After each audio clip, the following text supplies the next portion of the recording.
Good evening. Welcome to the live stream of the Dorchester School District 2 Board of Trustees October 12th board meeting.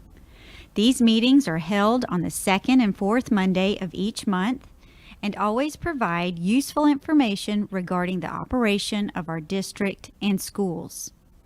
These meetings are recorded and are posted on this page at the conclusion of the meeting. Before the meeting begins, you'll want to know about the following important updates. October is Business Partner Appreciation Month. We salute all of our business partners who work with us in so many creative ways to enrich the lives of our children, families, staff, and community.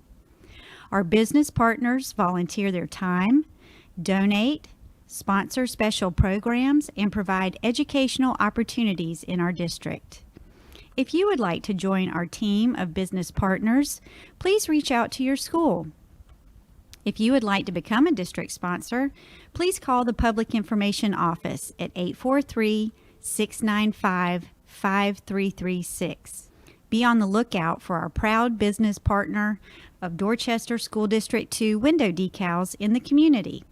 Join us in telling them thank you for their support. We are accepting applications for a district heating and air conditioning specialist with an excellent working knowledge of commercial HVAC installation and maintenance.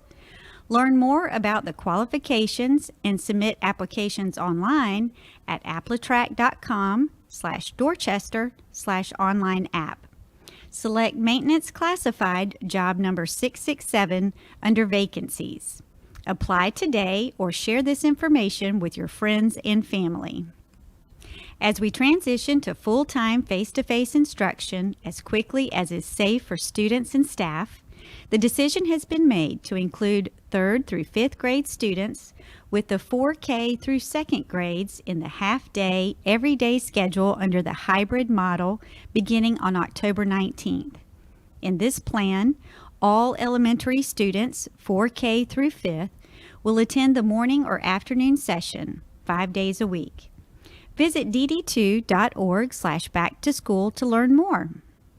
Again, thank you for joining us this evening, and make sure to follow us on the Dorchester District 2 Facebook page at Team DD2.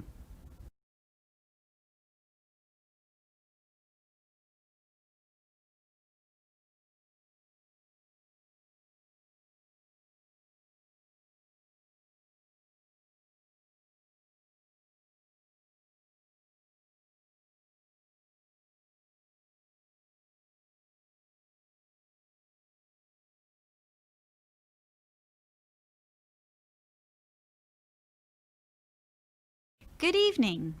Welcome to the live stream of the Dorchester School District 2 Board of Trustees October 12th board meeting. These meetings are held on the second and fourth Monday of each month and always provide useful information regarding the operation of our district and schools. These meetings are recorded and are posted on this page at the conclusion of the meeting. Before the meeting begins, you'll want to know about the following important updates. October is Business Partner Appreciation Month. We salute all of our business partners who work with us in so many creative ways to enrich the lives of our children, families, staff, and community. Our business partners volunteer their time, donate, sponsor special programs, and provide educational opportunities in our district. If you would like to join our team of business partners, please reach out to your school.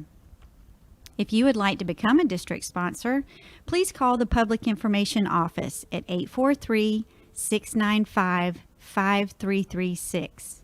Be on the lookout for our proud business partner of Dorchester School District 2 window decals in the community. Join us in telling them thank you for their support. We are accepting applications for a district heating and air conditioning specialist with an excellent working knowledge of commercial HVAC installation and maintenance. Learn more about the qualifications and submit applications online at applitrack.com/Dorchester/online-app. Select Maintenance Classified job number 667 under Vacancies. Apply today or share this information with your friends and family.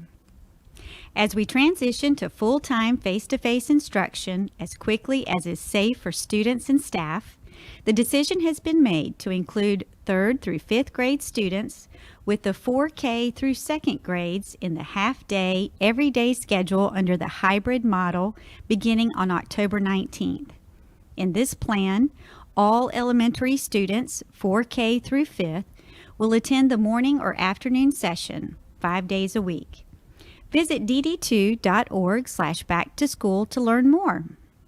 Again, thank you for joining us this evening, and make sure to follow us on the Dorchester District 2 Facebook page at Team DD2.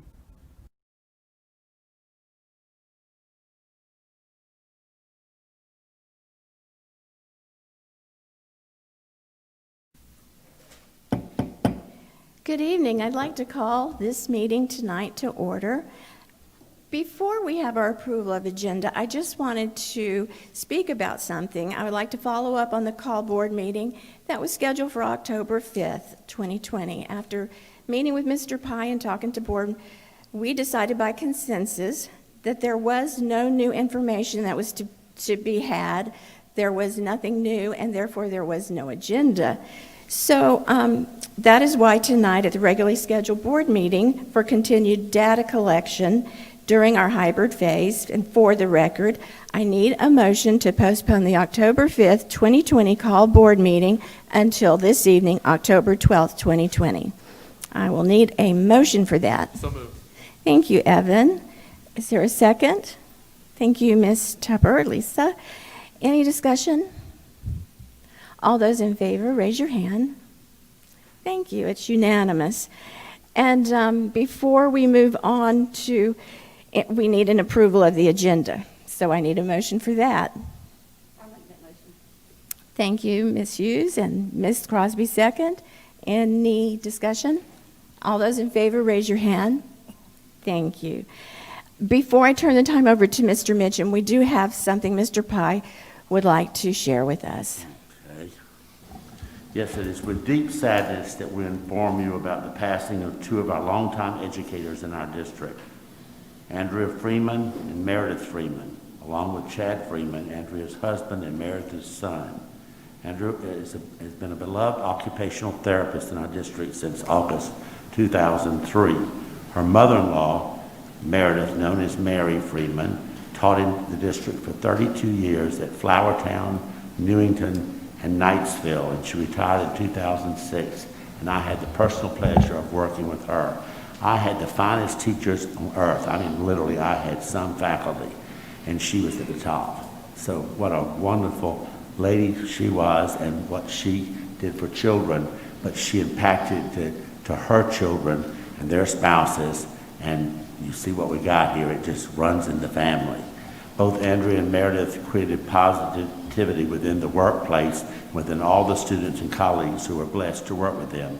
Their passion for their work and students impacted countless number of families through their growing knowledge in their field of education, occupational therapy, their willingness to go beyond the walls of their school buildings to assist the families with whom they worked, the love and care for which they spoke to students and colleagues, and the fun and excitement they brought every day to school. Both of these ladies were valued members of Team Dorchester and embodied the true spirit of our mission and our vision. Andrea, Mary, and Chad will be greatly missed. Our thoughts and prayers go out to their family, especially Andrea's and Chad's daughters, Hannah and Katie, both of whom are Dorchester 2 graduates, and Meredith, one of our current high school students. I would ask each of you to join us for a moment of silence to remember the Freeman family at this time.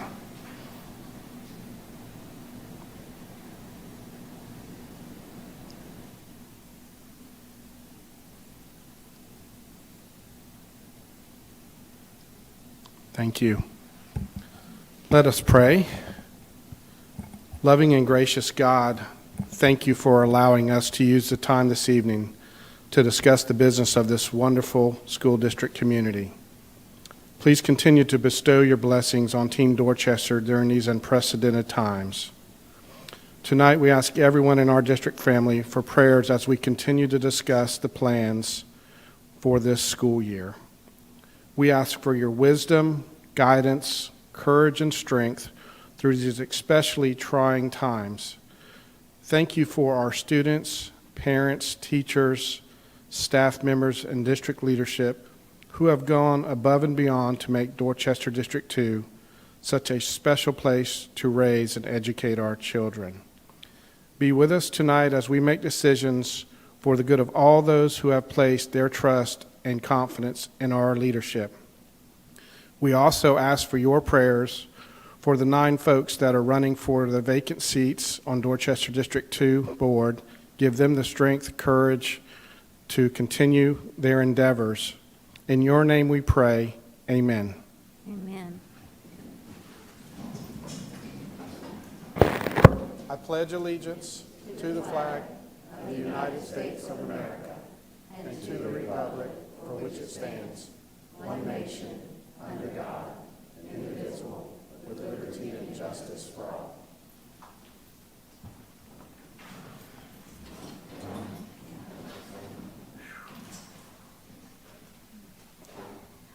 Tonight we have several comments from the public that are on our agenda items of some nature, and we always appreciate the comments. We do remind everyone that there's a 3-minute time limit, and we don't talk about personnel or student-related issues. So the first one, and I want to make sure I say your name right, Damon Terzulli.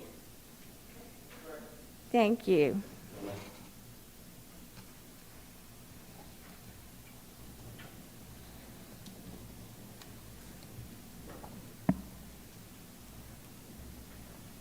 Good evening. Good evening. My name is Damon Terzulli, and I'm a father of 3 beautiful girls that are students here in the district, one at Somerville High, one at DuBose, and one at Reeves. I just wanted to, real quick before I get started, take a chance to acknowledge the hard work that's gone into getting us up and running this year. I'm sure it was a Herculean task getting us to this point, and my hat's off to everybody that was involved. Great job. I haven't really gone through this too many times, so hopefully I'll keep it under 3 minutes. The main reason I come here tonight is to address the district's decision to change and include the grades 3 through 5 in the half-day schedule. For families like mine that have 2 working parents, this becomes a very difficult thing for us to do, to provide childcare as well as transportation to and from the school. I'm not exactly sure how this decision came, but when we were first given the information for this school year, the parents had to decide virtual academy or a mixed education based on the local DHEC disease rates. So given that information, that's what we signed up to do, but with the board's decision to change and include these grades now, you basically changed the rules. Maybe we would have decided, something differently, but now we're really scrambling to figure out how we're going to get my youngest to and from school. And I know I'm not alone in the district. There are a lot of parents that are now faced with the same problem.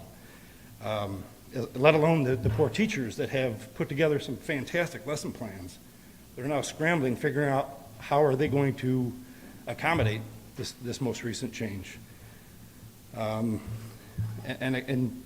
I should have addressed this last month or whatever, but we just learned about this, about 2 weeks ago or when we received the phone call of the change. This is a pretty dramatic change. And we were really blindsided by this. And again, and speaking to my circle, we're not alone. There's a lot of families out there that are now forced with this. You've got parents that are now faced with the potential of latchkey, letting their 8, 9-year-olds lock up the house and then walk to the bus stop to get on the bus. I mean, that's insane. We just don't, we can't imagine that. And then, there are options for the extended day program, for sure, at a cost of $155, per week. That's half my mortgage payment for the month. That's a lot of money. And again, I ask the board to reconsider this. It is a big deal, and I don't know what input you've had from others in the district. I just ask that suspend it until you get some more information, hear from more people like me that are out there that maybe just now learned of this as well when they received the phone call and the email from the district saying, oh, by the way, we're changing this. Good luck trying to figure out how you're going to get your daughter to and from school at 11 o'clock in the morning when her mother and I are both at work. Again, I'm not trying to complain, but I would be remiss if I didn't take this opportunity to address the board. So with that, my information's on the card. Feel free to contact me, and I'll talk to any one of you about this information. Thank you very much, sir. And now we'll hear from Mr. Philip Hall.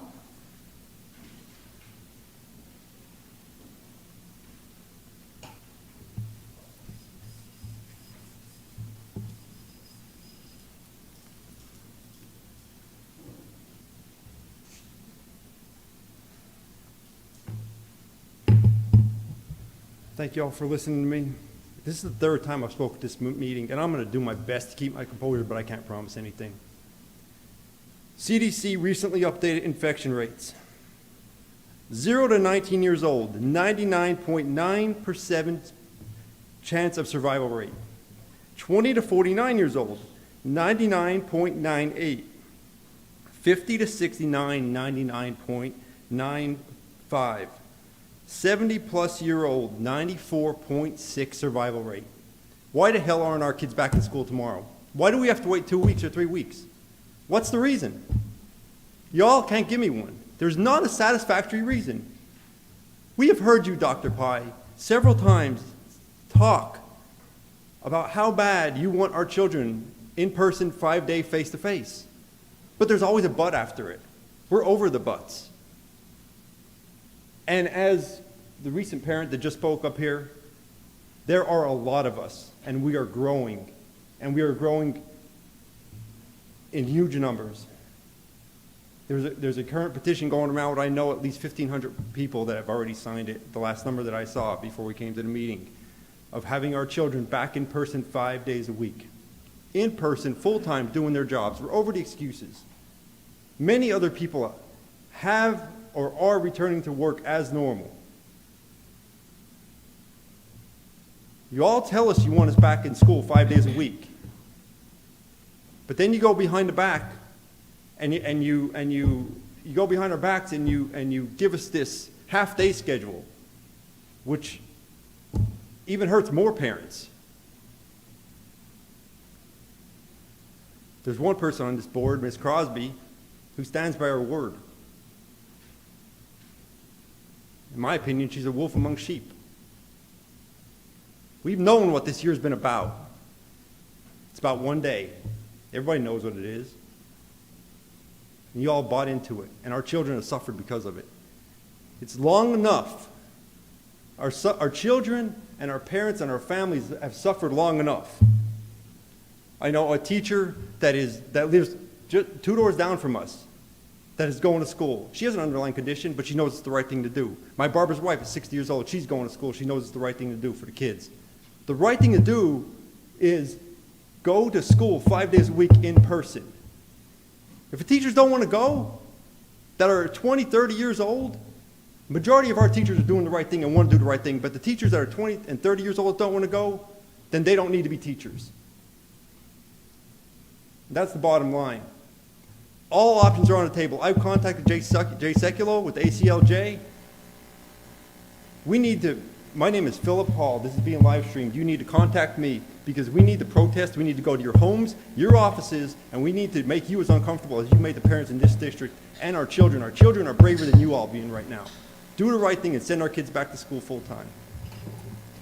Thank you. Okay, Miss Amber Hotelling.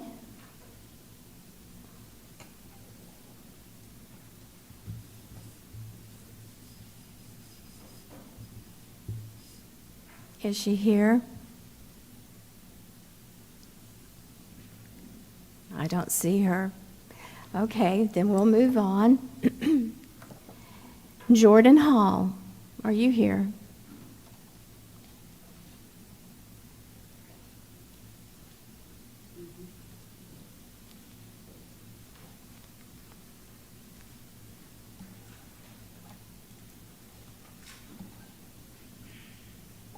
Good evening.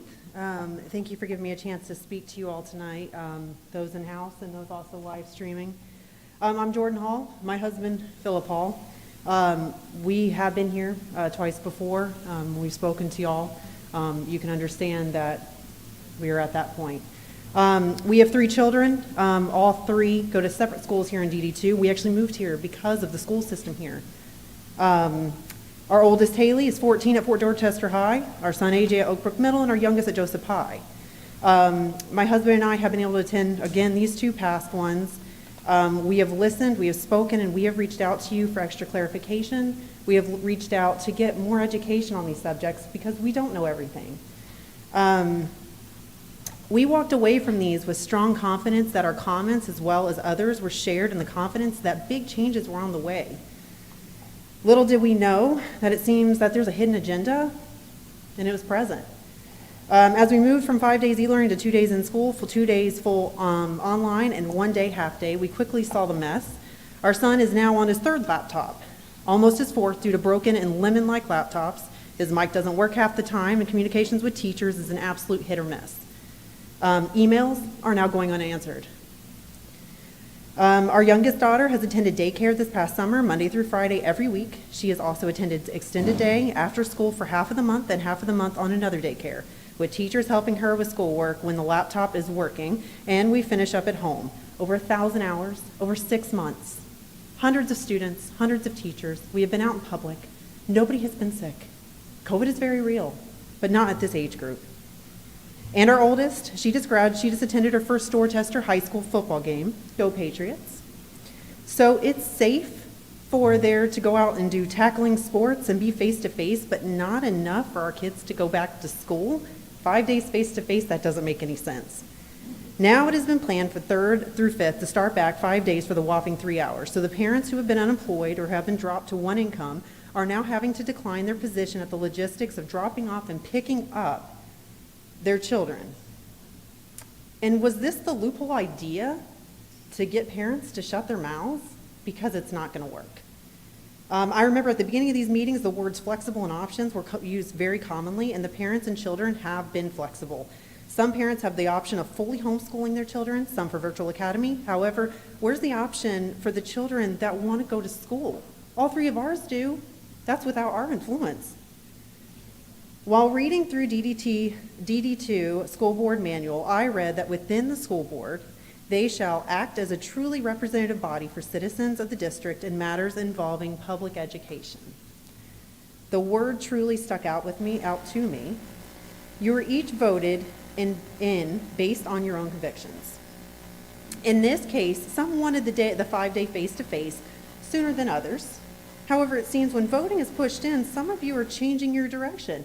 And this isn't time to play middle of the road. If you're going to play middle of the road your entire time, nothing's going to happen. We're not going to adapt and overcome.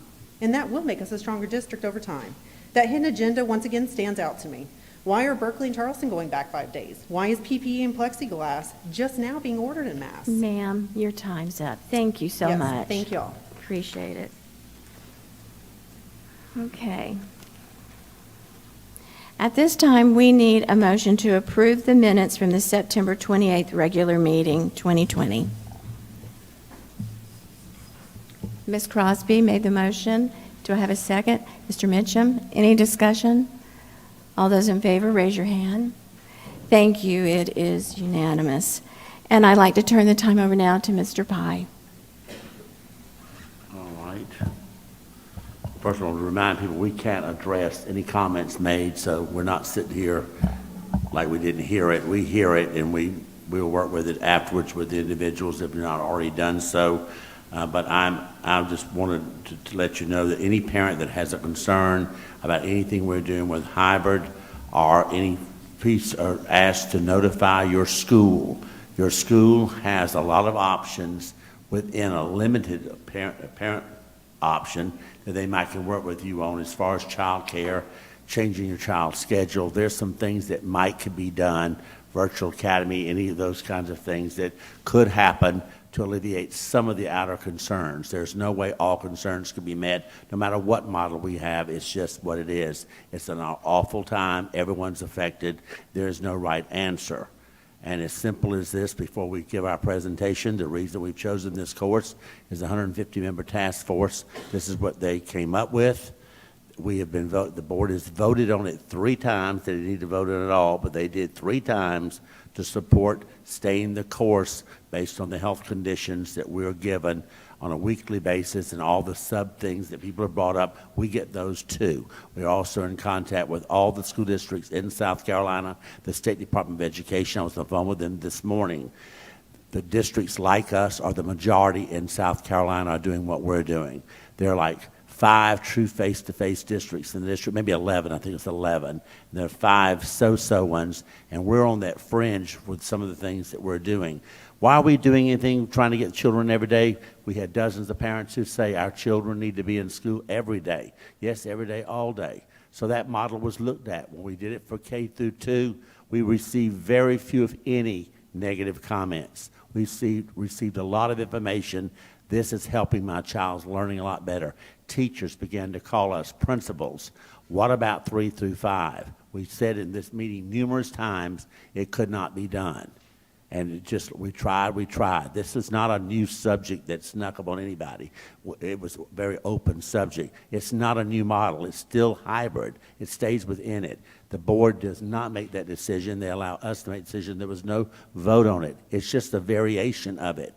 We have a chart with every day. I check it as late as today. I checked it to find out what concerns, if any, have been registered about this model we're doing in the elementary.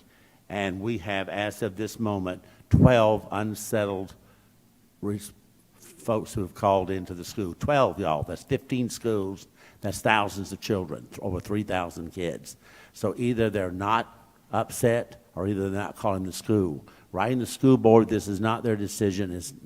That's not theirs. They send it right back to us.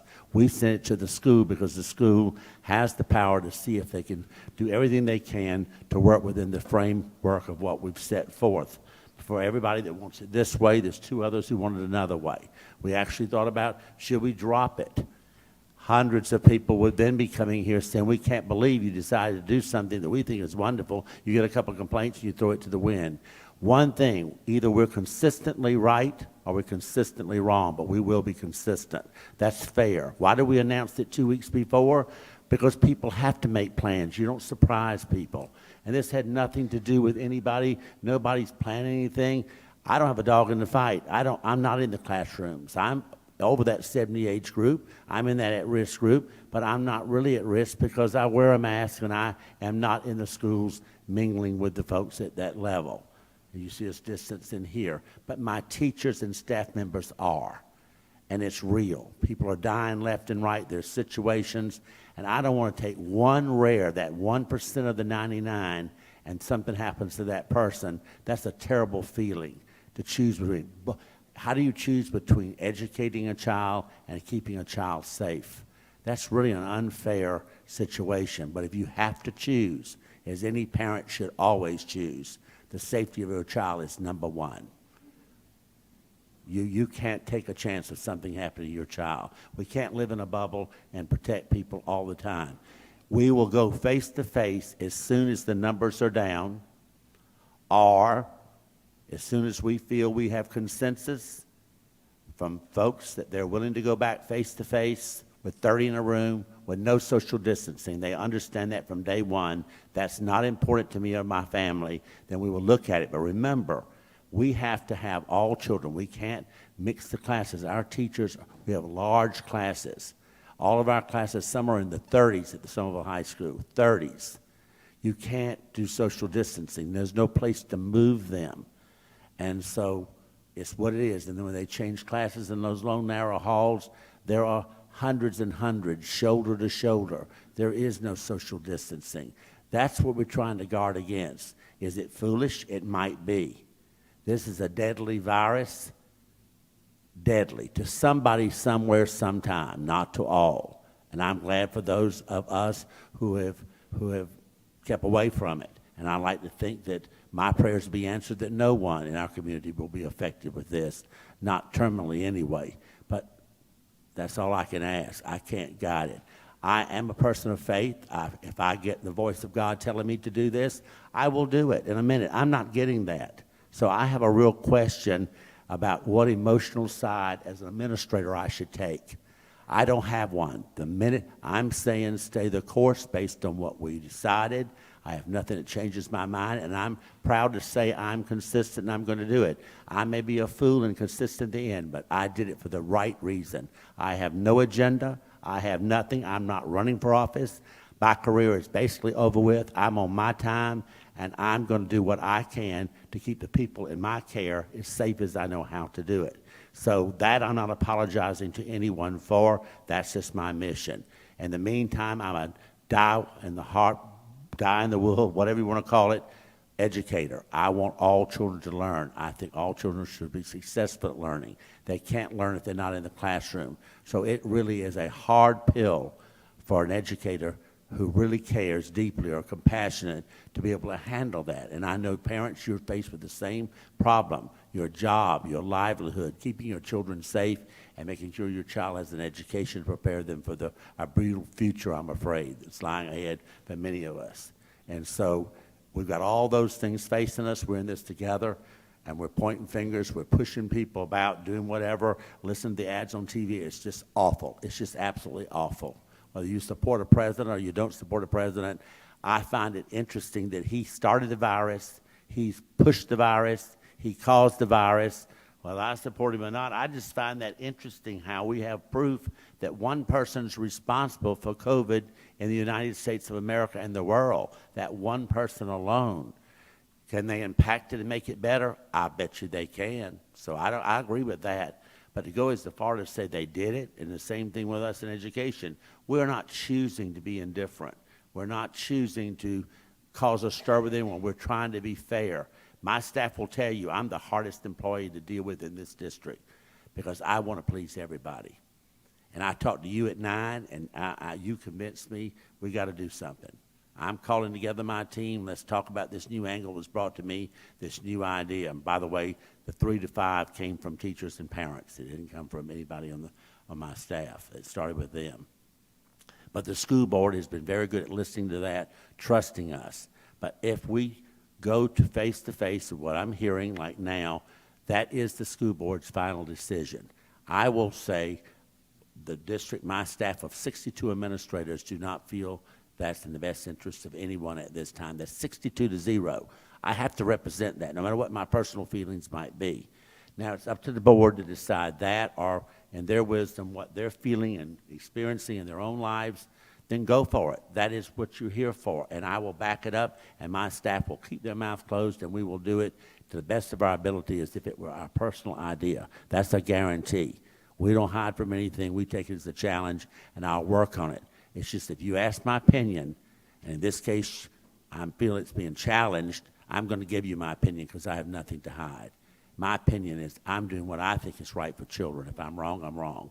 But I'm doing it as if I'm the parent, and I am the parent of 27,000 children. And all children learn differently. All children respond to this COVID virus differently. Some parents are prepared to do the things they need to do to keep their children safe. Other families are not. So the school district's put in a situation where we're trying to do it all for everybody and keep the peace, and that's never going to really happen. But we're trying to do the best we can, but I'm open to any guidance the board wants to give at any time. We certainly will take it back to the team, and if you say make it work, we will make it work. But I need to have direction because 3 times the board has voted to support this. And we've had some discussions, but there's been no inkling that anyone says, we've had enough of this, move on. I see the parents getting weary, frustrated. Lord knows the principals and the teachers are just as frustrated. And all of us from different reasons. But we all have the same vested interest. We want what's right for our children. And we all have different opinions about what's the priority order of that. And that's okay. That's why we're in the United States of America and why we're a public school system. We have to consider all. Our first thing that we do in our common values is certainly put children first, and we are responsible about that. With that said, we did have quite a preparation earlier for you. We have cut it back today. I think we're just going to update you on where we are, and I hope my team, while you're up there, you will take a chance to answer any of the questions, even if it's indirectly, that were posed to you today. If not, I seek my staff to check with the folks that have spoken now and anybody that may be addressing this at the end of the meeting, certainly to find them outside here and welcome them to come have a meeting with you, because I'm showing, like I know that just for this, we have some schools showing 0 problems with the K-5, but that's not what I heard tonight. 0. As of today, they have 0. Now, if somebody's not reporting it, the school either doesn't know it, but if I was that concerned, don't you think my child's teacher or principal or somebody would know, rather than take a chance that a political school board and a political superintendent with an agenda is going to wash my concerns under the table? You take it to those you trust the most, and those are your teachers and your principals. And they're prepared to handle that, and they're prepared to work hard. And if they're not able to do something and they see it, I have a staff who will come to me and say, Mr. Pye, this is worse than I imagined. This is so and so and so. And folks, we said we keep it flexible. I will back up and punt. I'd strike it down in a minute. This is not one of those things that's a make it or break it. We can't go face to face now. At least I don't think so. I think what we have is fine, but whether we go K-5 or not is not mandatory. It's just not. It's what we felt people want and needed based on the success we had with K-2 and how many dozens of parents who had issues with babysitting and all have worked it out for whatever reason, which says people have come around to accepting, given the choice, it's worth me trying to do this because I think this is better than a child having a teacher all day. A young kid is asleep at 1 o'clock. They're not learning after 12 or 1 o'clock. They're through learning. So we want to capture them while they're fresh, get that part done. And, of course, by working on this schedule, children who are really struggling, we have an opportunity to spend more time one-on-one with them outside of that window. Since we have them coming every day at some time, we can extend their day an hour, 2 hours, wherever it might be, that we might can work out for them to receive extra tutoring and extra help. I see nothing here but positivity. But again, it's staffing is an issue to try to make that happen, and social distancing. We cannot pile the classes back up. Elementary is fairly close in some grades, like first grade, second grade, and maybe third. We could do face-to-face probably tomorrow. We cannot do it in kindergarten. We cannot do it in 4th and 5th, and definitely 6 through 12. So that's where we stay in the course than to have just isolated sections and grades, and some other districts are doing that. That is so chaotic, and we want to have equity. What we offer at Flowertown, we're going to offer at Newington, we're going to offer at Knightsville. So that's just important that we offer the same opportunities and equal access for all students, no matter what their zip code might be. So with that said, you want to start off, Ms. Canarins, I believe, and she's going to give you just an overview of where we are and why we're where we are, and then she'll be followed by Lori Estep, who will get more into the elementary piece and obviously the K-5 model or the 3-5, whatever route she's going. Thank you. Thank you, Ms. Pye, members of the school board. Are you okay if I take my mask off? Thank you. Fogged up my glasses. Thank you, Lee. As you know, since our last meeting, we have continually revisited our data points that we have used from the very beginning in making decisions about our instructional model and the appropriate time to transition from one model to the next. We want to bring back all of our students, as Mr. Pye has said over and over, and we all believe we want them back as quickly as we can. However, we want them back in a safe, healthy environment for their sakes, the teachers' sakes, the parents and families that they go home to, their sakes, as well as everyone else's. Therefore, we looked at our research, And as we continue to examine these matrix, let's walk through what some of them say and where we are today.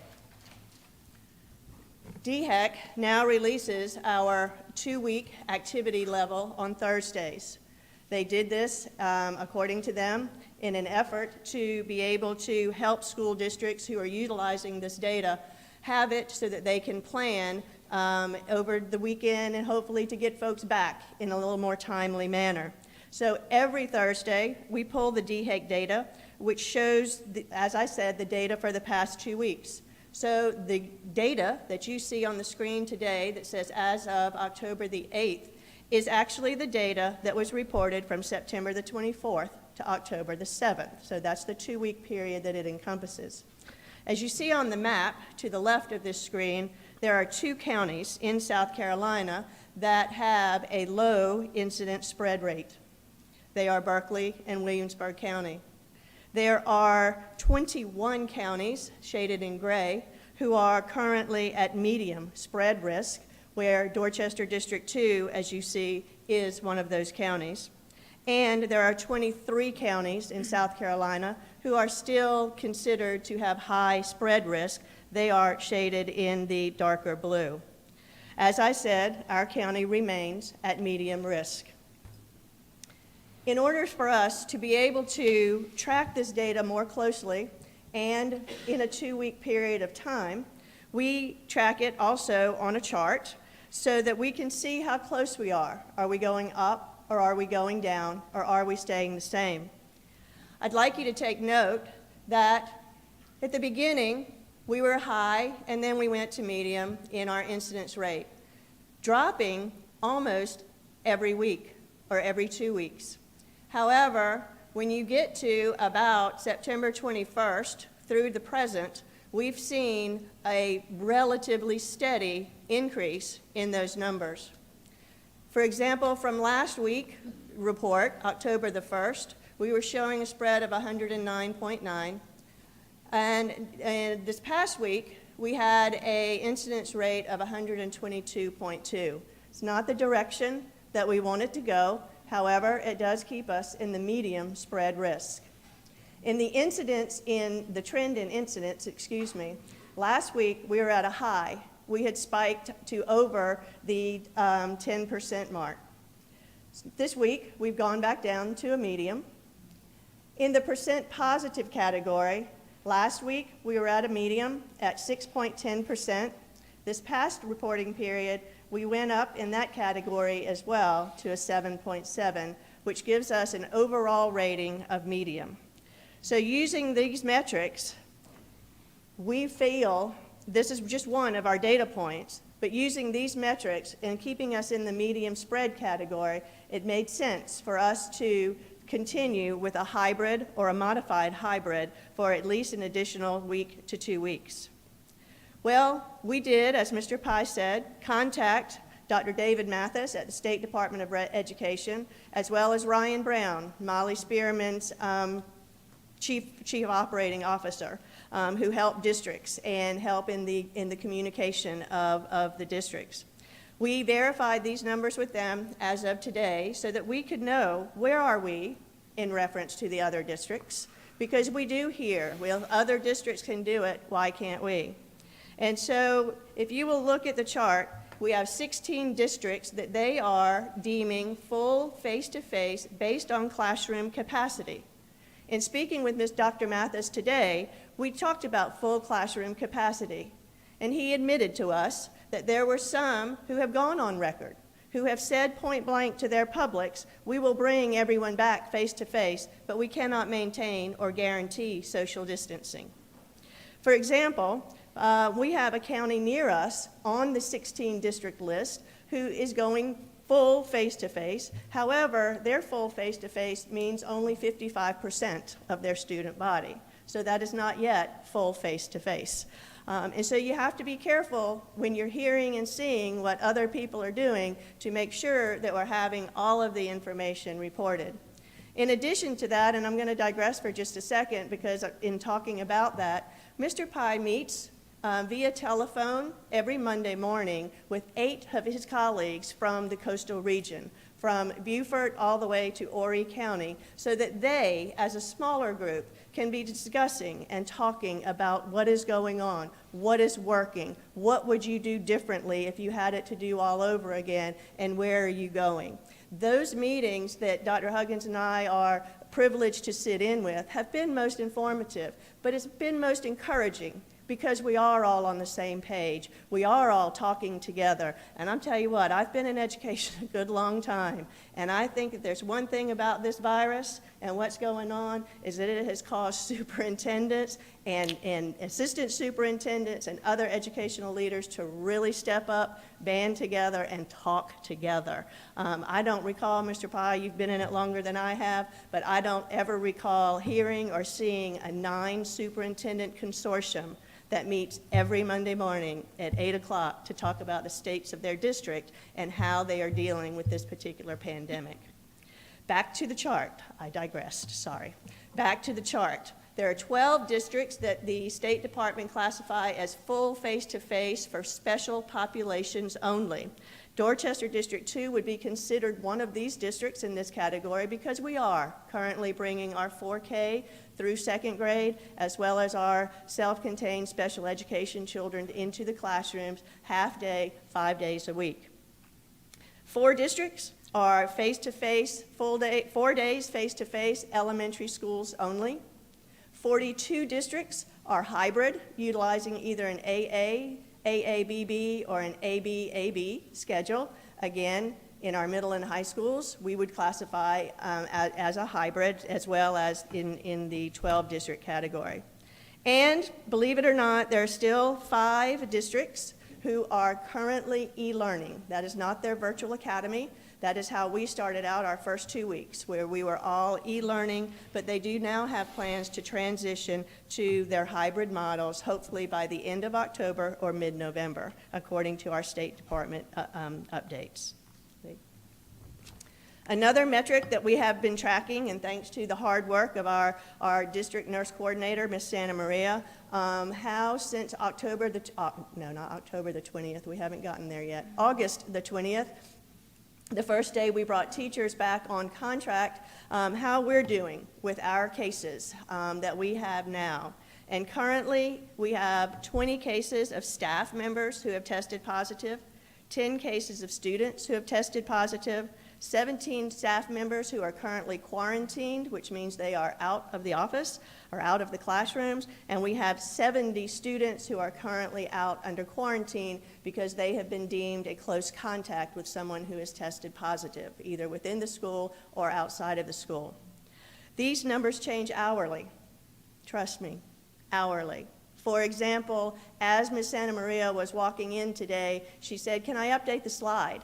I said, "Why do we need to update the slide?" She said, "Because we've had another staff member who has had to be quarantined due to being a close contact," which does impact our classrooms. So you can see it's very fluid data. It changes hourly. So you know that we've always had a monitoring plan in place, and we will continue that monitoring plan. We have made a slight tweak to it, because as we have always been from the beginning of this, is flexible.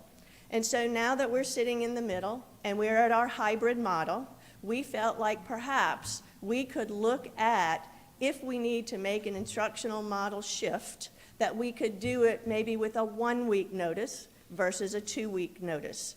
Especially if we continue and have our 3rd through 5th grade coming, they're already on that. Because hopefully, the next shift that we have to make will be to full face-to-face, and we feel like we could probably do that with a week's notice because more things would be back to normal. Transportation, the bus routes are already set up. There is consideration, and Ms. Estep's going to talk a little bit about this, about the 67% capacity that the State Department has imposed on ridership for buses. And even as recently as today, Dr. Mathis let us know that the State Department has no intentions at this point in time of lifting or changing that 67% ridership capacity, which when you're bringing back all of our students face-to-face could impact us having double and triple routes. But Ms. Estep will explain more about that. So utilizing this schedule here, we will monitor our data and report it on a weekly basis instead of monitoring it weekly, but reporting it on a 2-week basis in order to try to help make the transitions quicker once it's safe to do so. I do want to put a caveat that there may be an instance where if we were to go back, let's say to face, and then heaven forbid we needed to go back to hybrid, that we may need that 2-week window again in order for parents to be able to plan and prepare for childcare issues that they're not currently facing in a face-to-face model. So at this point, I'm going to ask Ms. Estep to walk us through the model options that we have explored and the impacts that those would have caused. Can I just ask, does anybody have any questions for Dr. Canaris? Okay.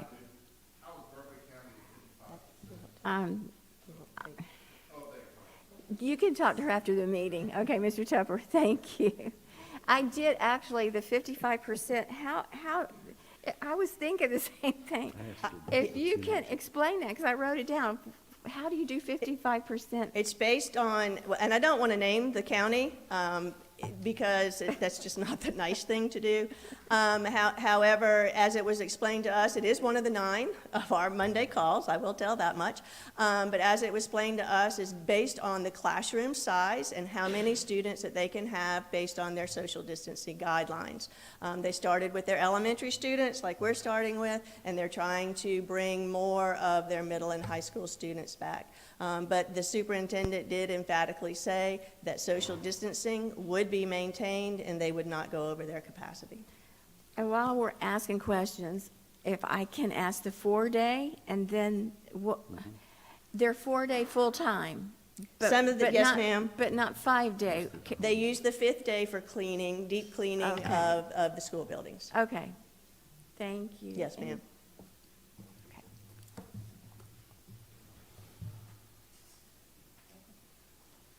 Bob, you had something? While she's making the transition?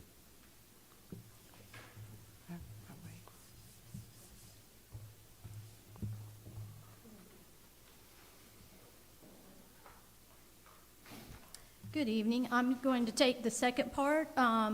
Just to reiterate, Mr. Pye came to us last week and said, we've got to think outside the box and see if we can come up with other ideas. And as Ms. Canaris said, not only have superintendents and assistant superintendents had to think outside the box and come together, so have the rest of us. I've had many conferences, meetings with the principals. They are constantly giving me feedback.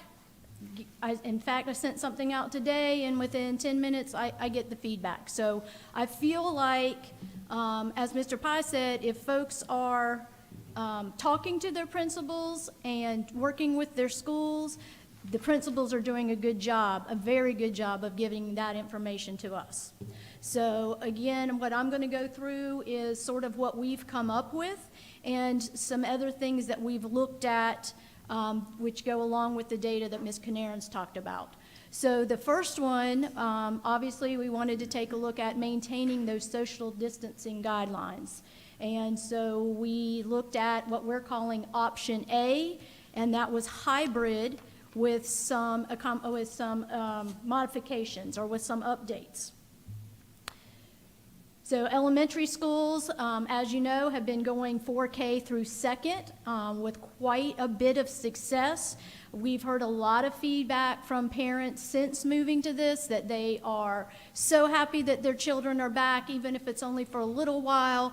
The kids need to see their teachers face to face every single day.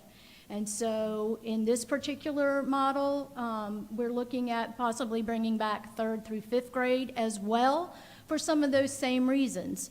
They would be on the same schedules, cohort A in the morning from 7:15 to 10, cohort B from 11 to 1:45, giving that hour in between for transportation to pick up, drop off, and for our custodial crews to get those rooms clean, which they have been doing a phenomenal job of. Middle schools and high schools would remain on the current hybrid schedule, and when we go through some of the factors and some of the impacts, Mr. Pye's already mentioned that that's basically due to we could not guarantee social distancing with the number of students that we have in the middle and high schools. The enrollment and the class sizes are just too large. Our designated special education students who are currently attending Monday through Friday for 5 full days also would continue to do the same on this. And we even discussed today possibly seeing if there were other special populations that we could take a look at. And when we looked at this last week, that would have given us the time to start on October 19th. The second model that we looked at basically was all students return face-to-face, 5 days per week. And again, we could not guarantee the social distancing. No matter how we look at it, we don't have the class size, we don't have the room sizes, we don't have the space, and the mandate from the State Department on buses being at 67%, that we would not have it on the buses either to be able to even bring them when they're saying that that's not going to be lifted. I will reiterate today that Dr. David Mathis, I was also in on that to listen, and he said that will probably be one of the last things that is lifted is the 67% on the buses.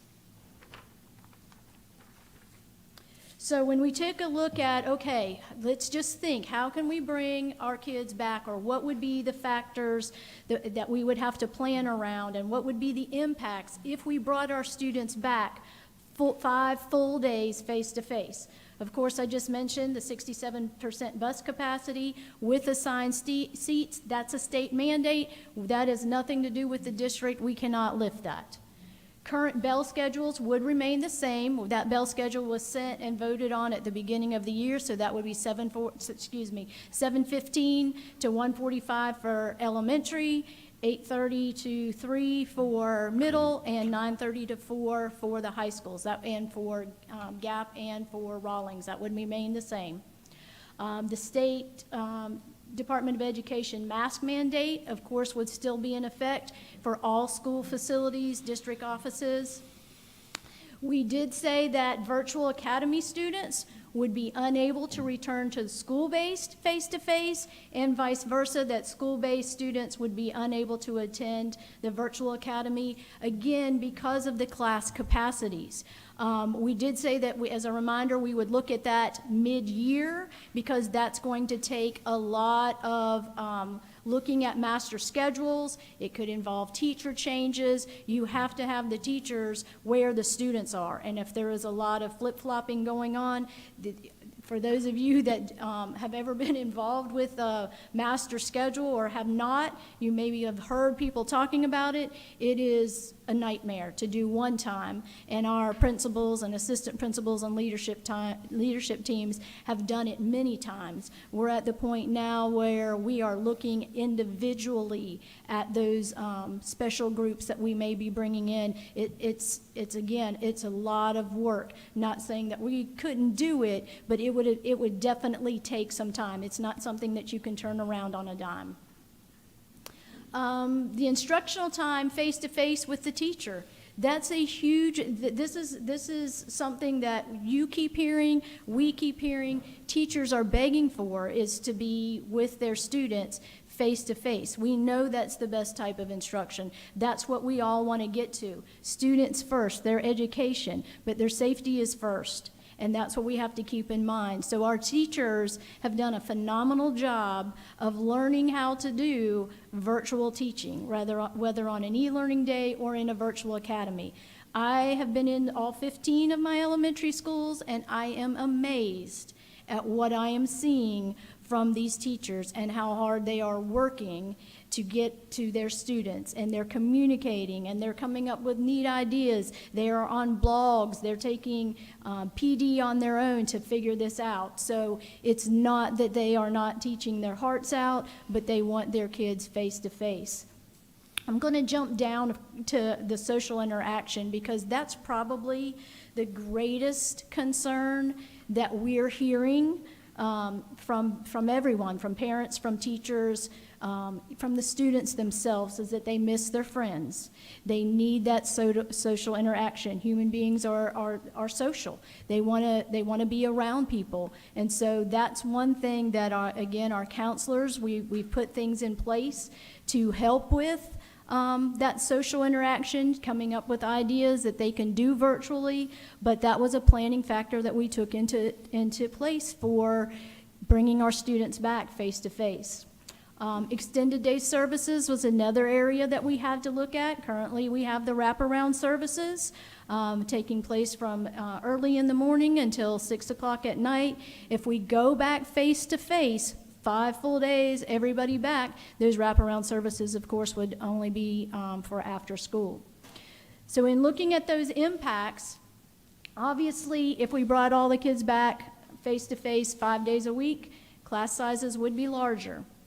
Transitions would be necessary, the transitions between classes, the transitions to the cafeteria, the transitions from the cafeteria to fine arts, back from fine arts.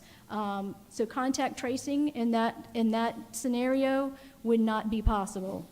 In fact, it would almost be, it definitely would be impossible.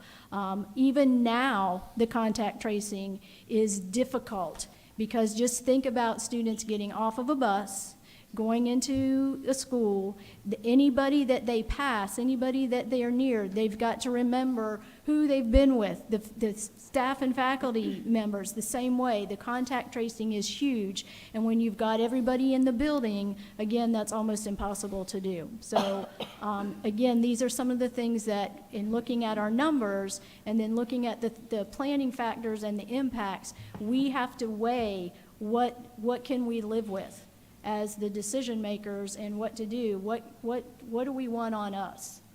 The students could have to change teachers. Depending on class sizes, we always want to balance those out. We are 5-6 weeks into school now. A lot of those students, particularly the younger ones, have made those bonds with their teachers. Would be a little bit devastating to make those changes, although, again, we certainly could do it. Elementary fine arts would need to combine classes. That's how they traditionally do that, so that in a first grade, 1A and 1B would go together to fine arts. So again, the contact tracing, combining kids together, now we are not doing that. Now they are either teaching them virtually through e-learning, or they're staying in what we call a family cohort, and they're staying within their classrooms. So they're not traveling to the fine arts rooms. We have a very limited substitute pool. They know that when they're called in to substitute, there's probably a chance that somebody's sick. So they're not, a lot of our substitutes just don't feel comfortable with coming in. So when we cannot find a sub, those classes have to be split and sent to other teachers. So again, when we're splitting classes and we're not staying in that family cohort, those students are traveling to another teacher, they're impacting other classes, they're impacting other staff members, so that was another factor that we looked at. Breakfast and lunch would have to be served from the cafeteria. Again, with the cafeteria staff that we have, there is no way that they could be delivering to classrooms like we're doing now with the smaller numbers, or to certain areas within the schools like we are doing now. And again, we always have to take a look at transportation. With the mandate of 67%, there more than likely would need to be double routes run, again, because of the number of buses and the number of folks that would be allowed on the buses and the number of bus drivers that we have in order to maintain that state mandated capacity. So in running double routes, that sort of creates other issues, and a lot of times at no fault of the transportation department, but that could cause folks to get home later or kids to get into the schools later than what the start time is. Based on what Ms. Canarins has gone over with all of the data and research that she presented, as well as the factors and the impacts that I've shared tonight, we feel honestly that we should remain hybrid. with the modifications that we've presented for grades 3 through 5 attending the half-day sessions, and having middle and high at this time remain on their current hybrid schedule. This would not affect the virtual academy students. They would not be impacted by these changes, but we would still reserve the right to look at any changes that anyone was requesting mid-year for the virtual academy students. Mr. Pye, the last thing that I want to say is Mr. Pye did ask for some more feedback today, and this is what I asked the principals in regards to how many they have heard from, and that was the sheet that I provided to him as well. We do have 3 or 4 schools that said they have not heard from any negative on the grades 3 through 5 from any of their parents.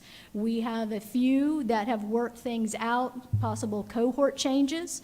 Some of them did mention that it wasn't going to work out for either morning or afternoon, and our schools have been very accommodating to those folks, that if they were able to make those changes, they did. We have had 2 or 3 that have either wanted to leave school-based and go to virtual, but we've had more that have wanted to leave virtual and come back to school-based since this announcement went out last week. So in the grand scheme of things, with us having almost 11,000 students, having only 30 to 40 parents calling the schools, which is what ours totaled up to, I think that we've got some good feedback there that we can take into consideration. Could we possibly have you email what you and Dr. Canaran sent? Would you email that to the board members? These slides. Yeah. The This numbers? presentation. Fine. Anything that you said that you have Yeah. on slides and like that sheet, Yeah. they just want support documentation. And I know Absolutely. it changes, but at least we could look at it the next day or two. Really good. Absolutely. Thank you. Would There's be a lot happy to to. take in. It is. Does anybody have any questions? Okay. Thank you Thank very you. much. I wanted to ask. I'm sorry, we do well, have a it question. can- I'm not sure who would answer, but can you tell me, the parents who have contacted the schools, what issues they were having? Sure. And how the solutions? Most of the solutions have been, like I said, the cohort changes. In other words, the morning wouldn't work out, but they could figure something out in the afternoon. Or the afternoon didn't work out, but they could make the morning work. So again, principals have done a phenomenal job of when they've called and they've worked that out. And again, that doesn't mean they can work out everyone's, but they certainly have been trying. There have been a few that are upset, one, that they didn't know that there was going to be a change. We've got a handful of those, and again, there was one that wanted to change to virtual. I've got another one, 11, that wanted to change from virtual back to school-based, which we've said we're not doing that. And then there were some that's, I'm looking, I'm sorry, Ms. Tupper. That's all right. So not- these were contacts made by parents in relation to the new going to hybrid 5 days for elementary. And no technical issues, it seems like, and I believe you addressed some of the computers, I can't remember, that was middle school. I know I've heard lots of technical issues with things, and I didn't know how, Unless it's second grade, these are Right. all new computers, state of the art. I can't imagine 3 new ones going out. Now, if there's those streaming things we're using in the second grade, we shouldn't have done that. We thought they would be fine. Remember, we had no idea when all this was ordered back in February and March, early March, before anybody at school was out. This was not on consideration. So we would have had plenty of time on a normal schedule to do that. But they have been ordered, so all students will have the Dell computers like each other has. In the meantime, I would need to know what schools, what grade levels. If it's believe it's first middle grade, it's middle school, all new computers. We have technicians at all these schools. Canty, they're all under warranty. I can imagine what is happening 3 times to something completely new that I watched them throw against that wall back there when we demonstrated. They're almost hard to tear up. Keys can't be removed. They're built for hard use. And to be going out 3 times, and it tells me It's either got to be the second grade, where we know we have a problem, or there just has to be an issue. If the thing's been replaced 3 times, if it's the same one they're working on, obviously it's like a car. You got a problem, they didn't fix it. They're giving it back to you. But if they're replacing it with a new computer, something's wrong with this picture. So Dr. Huggins, you need to get with your crews and find out, and I think some of the parents that maybe spoke tonight, if your child is one of those, please get with Dr. Huggins right here. Raise your hand so they see who you are. And he's over technology, and we will check that school out immediately with that technician to find out what's going on there with the work orders, what's the problem. But again, if it's second grade, we know that's the problem. That shouldn't have occurred. The new ones are coming in. We should have them hopefully in the next 3 or 4 weeks. So if, as you mentioned before, that you are encouraging parents to contact the school that their child attends if they have any issue. So that goes for technology as well. If Everything, because they need to contact the school and they can we tell don't them do the it's work orders. technology. All we would do is call Canty, who's going to say, I have no work orders from that school. And so what do you do next? And so it's a chain of events. They need to let the teacher know, and the teacher should be immediately letting someone at the school know. There's a contact person in every school, multiple contact people, and administration to get it fixed. So that's why I guess I'm concerned, since we're so reliant on it. And I imagine if I was a child as anxious person as I am, and that thing wouldn't work, and I'm going to teach you talking a mile a minute, and I'm thinking I'm going to fail the grade, y'all have a handful with me. My mom and daddy won't have to call. I probably would be calling. So the bottom line is we don't need to put children or parents through this. It's the whole process is bad enough, but technology should not be our issue. It could have been the first couple of weeks because of just user stuff and ironing out some of the kinks. We had some of the computers we found out were on sleep mode or something and had to wake those suckers up. It only took about 2 seconds, but they were doing everything but taking the guts out of it and put brand new stuff, only to find out it's just they didn't do something right. It's like plugging in or turning it on or off. So they're all new for us, and we had no time to practice with them. They arrived that morning, and that afternoon they were given to the students. There was no transition time. Dr. Huggins, you need to say anything on that? Yes, sir. I was just going to tell you, we have 2 sides to that. We have a technical side to that, if they're experiencing anything technical. And then if they're experiencing anything programmatic, then we have our modern learning specialists that also assist with that. We have both of those sites up on our website so they can do both. And the modern learning specialists have been a tremendous asset to us in what they're doing and helping. We had a lot of stuff at first, but I'm hearing it's really leveled off, and it's not anything difficult to get to. That's why we should not be experiencing it now. I realize the first week or 2, maybe 3, but we're past that now. We should not be having this problem. If not, then we got a problem with the Dell company that sold them to us because they're under warranty, and I'm take issue with them because we pay too many millions of dollars if we have any kind of problem. And it's under warranty, so tell them to come get it, bring me 2 new ones with it. That will work every time. All right. That was a good question. We had some more questions? Yes. Barbara, did you have a question? Yeah, Justin. Justin, Mr. Farnsworth, sorry, did you have a question? I was curious, this is probably from Ms. ESEP, so I apologize because now you got to change out again. Did we investigate, and my assumption is it's probably a transportation issue, but did we investigate, so with the half-day for 3 through 5th, or even K through 5th, to do a true half-day? Is it a transportation issue to not, I guess, because we're missing an hour, right, to do the true half-day? Did we look at that at all? I think the issue, Mr. Farnsworth, is that then the middle and high school, if we went to a true half-day for them to be able to clean, we got to remember the custodial services as well, and then to also get the students in and back, because not only are we dismissing, we're also picking up and bringing in also. So I don't know if Mr. Shope is here, but I believe that was the issue. But we tried every way imaginable to see if that would work.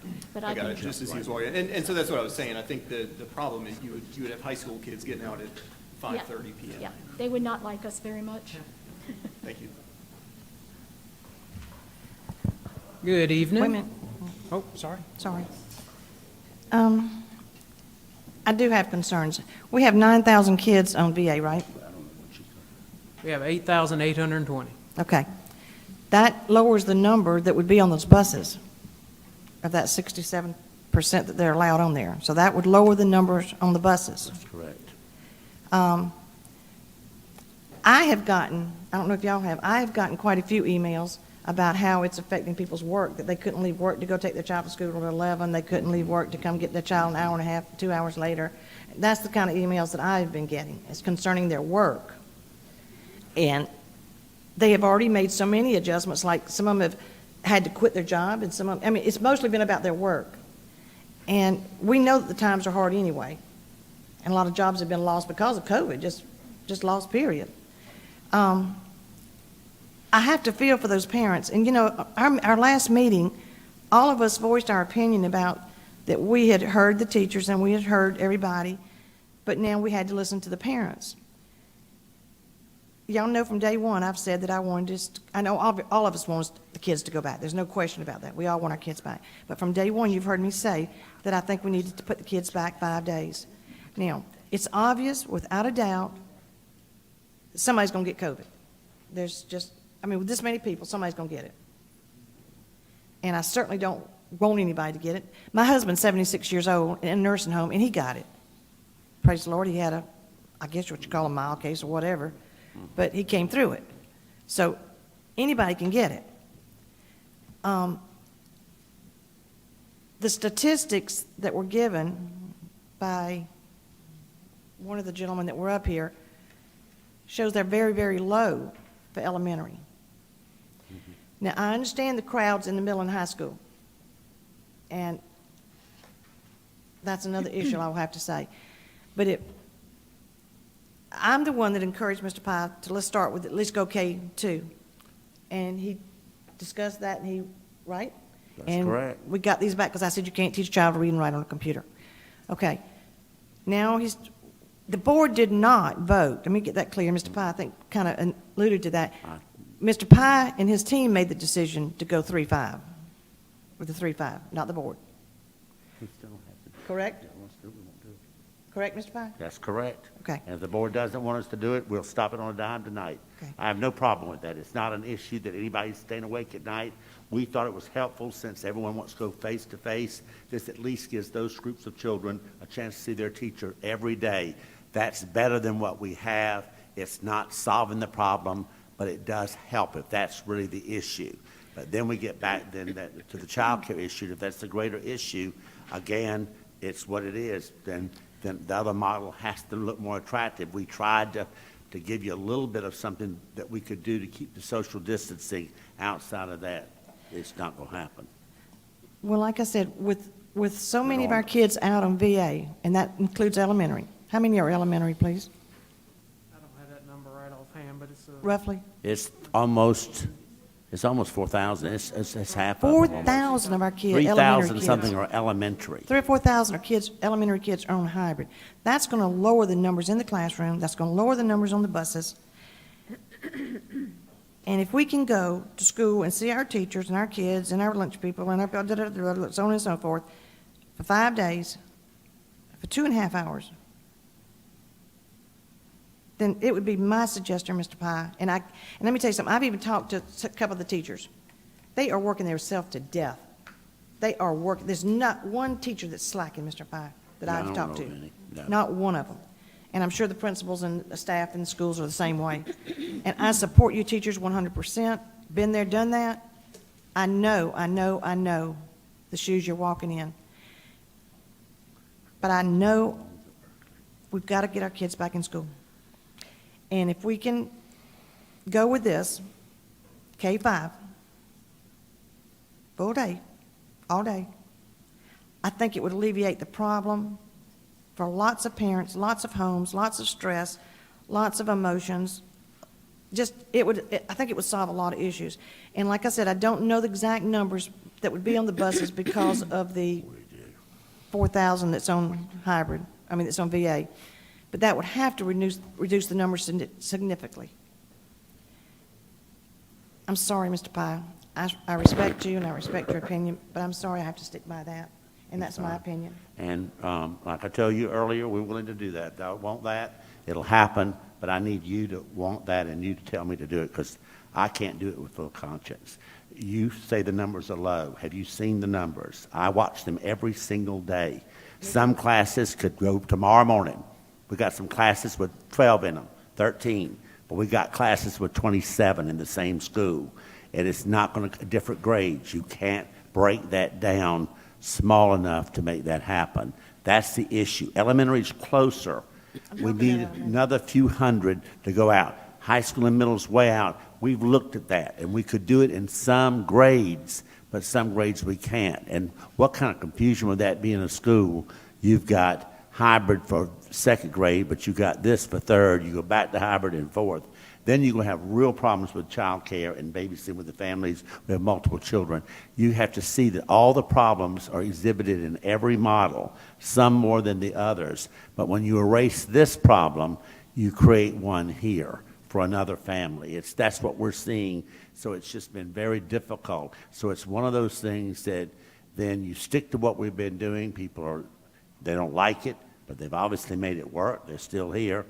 And say, so we can get it opened back up, or we try this and see if we give the children more face time. The teachers feel they could do a better job. They think they could reach the kids and teach them at a higher level. But again, I'm not there. I have not stayed and studied it in the classroom. The rooms I've been in, the teachers seem very happy at the lower grades this is happening. Like I said, I received not one single complaint from any nobody on my staff.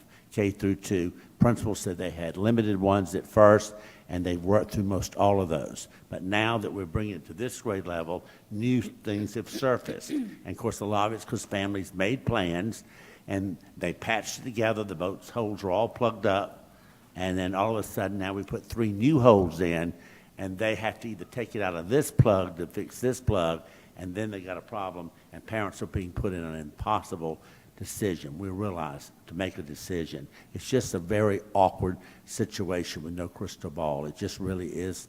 It's just, and I don't think it's the type situation I feel comfortable rolling the dice on. I don't think that's something you gamble with. I think you Again, need I'm to not have, trying to- you need to have a reason to do why you do what you do. Mr. Pye, I understand where Ms. Crosby's coming from, because we're all getting those emails. So we've all read those emails, and we understand the concerns, because obviously when we get those emails, we do the exact same thing that you do. We sit there and put ourselves in those positions and think about how we would react to these types of situations. But saying that, your staff, in looking at all of this, I'm sure you have some numbers based on the buses and how many students that we have that are on virtual and how many students we're expecting to ride the bus, and if the bus would be at full capacity or would be over the capacity during that time, if we were to bring them back at 100% full. And I don't do the numbers on the buses. That's something that's not my expertise. I have to depend on the bus folks, and they have routers and people who plan those routes and do those things. Could you shed a little bit of light on that for us? So that I we don't can know. He says he navigate can't that? do it. He's run all the models. I have to trust it or overrule him and do something and take a chance that I'm making a mistake. That's why we have people, and I have no reason to question him. He knows the importance of this. We just don't say, well, I don't feel like I can do it. I want to see you can't do it. Do I see you on the bus counting the children? I count them. You get out there and count them. You have a large staff. I've offered to bring a consultant in, have I not, Ms. Canarins? I wanted to bring somebody in from wherever that knows how to do this and make them get the 67% on the bus. Don't leave this district till you show me you can get them on the buses. And if we're 7 buses short, I'll come to you and ask if you let me buy 7 buses. It's as simple as that. Well, So Mr. Pye, I'm that close on the buses. The buses, Ms. Canarins knows that's the big issue to them. That is not on my mind right now. I don't care what Ms. Spearman says about that. I'm more interested in the day-to-day contact all day with these children as they mingle from people the thing outside is, of their bus. I think, and I agree with you, and I think we all agree with what you're saying. But the thing is that seems to be one of the major things, and Ms. Crosby just brought it up, was getting them there. So Right. I'm just trying to find That a way is a major thing. to justify the reason why one of the issues is just simply getting them there. Then after we get them there begins a whole nother set of problems. So that's why I was wondering if there were any, if there were any data or if some light could be shed on that just for information purposes so that Okay. everybody could Have at understand it, Mr. the Schultz. situation that the buses are in. Ms. Hughes, and also Mr. Pye has also, asked parents, as many of them that can, is to bring their children. And they That have is those part of it. numbers. That's Parents- why I'm The parents asking. listen to me, they're bringing their children, so it might have defeated the very purpose because it's a false impression of what might really be out there. But again, we can't live in fear that we do this and then tomorrow morning 75% ride the bus. I guess we have the power to tell people that we had to cut it off. Berkeley cut them off at schools, and they're going from Cane Bay to College Park because Cane Bay will not let other students in. They've reached their max thing, and parents are upset in Berkeley about it, but they have the right to make that decision. We could do the same thing and simply say, everybody that's on the bus now, we made it. New people riding the bus, you will have to find other transportation because we can't accommodate you. That's a hard pill to swallow. But if that's what we're going to do to bring kids in, that's the kind of stuff we might have to do. I think the fear is what happens beyond the 67, which they think is going to happen the minute that we go face to face. They're all going to come back to school full-time, even the private schoolers. I think we're going to get all of our kids back overnight, and I think that's going to present a major problem. But that's a good problem. I just want to be in a condition that I can bring them back and don't have to worry about the 67. Right. If we're in the lower 8, I don't have to do that kind of social distancing. Maybe the buses, but I think Molly Spearman would be hard-pressed to say that we made the thing. We're in the low range. Then what else would, anything beyond that is, in my opinion, harassment. So if you ask us to go face-to-face, we're going face-to-face, why throw that hurdle at me? If they can be together in the classrooms without the extra social distancing, then we have to start, it has to be everywhere. So that's part of our decision, social distancing or not. That really is the question. Right. On buses and classrooms. Go ahead, I'm sorry.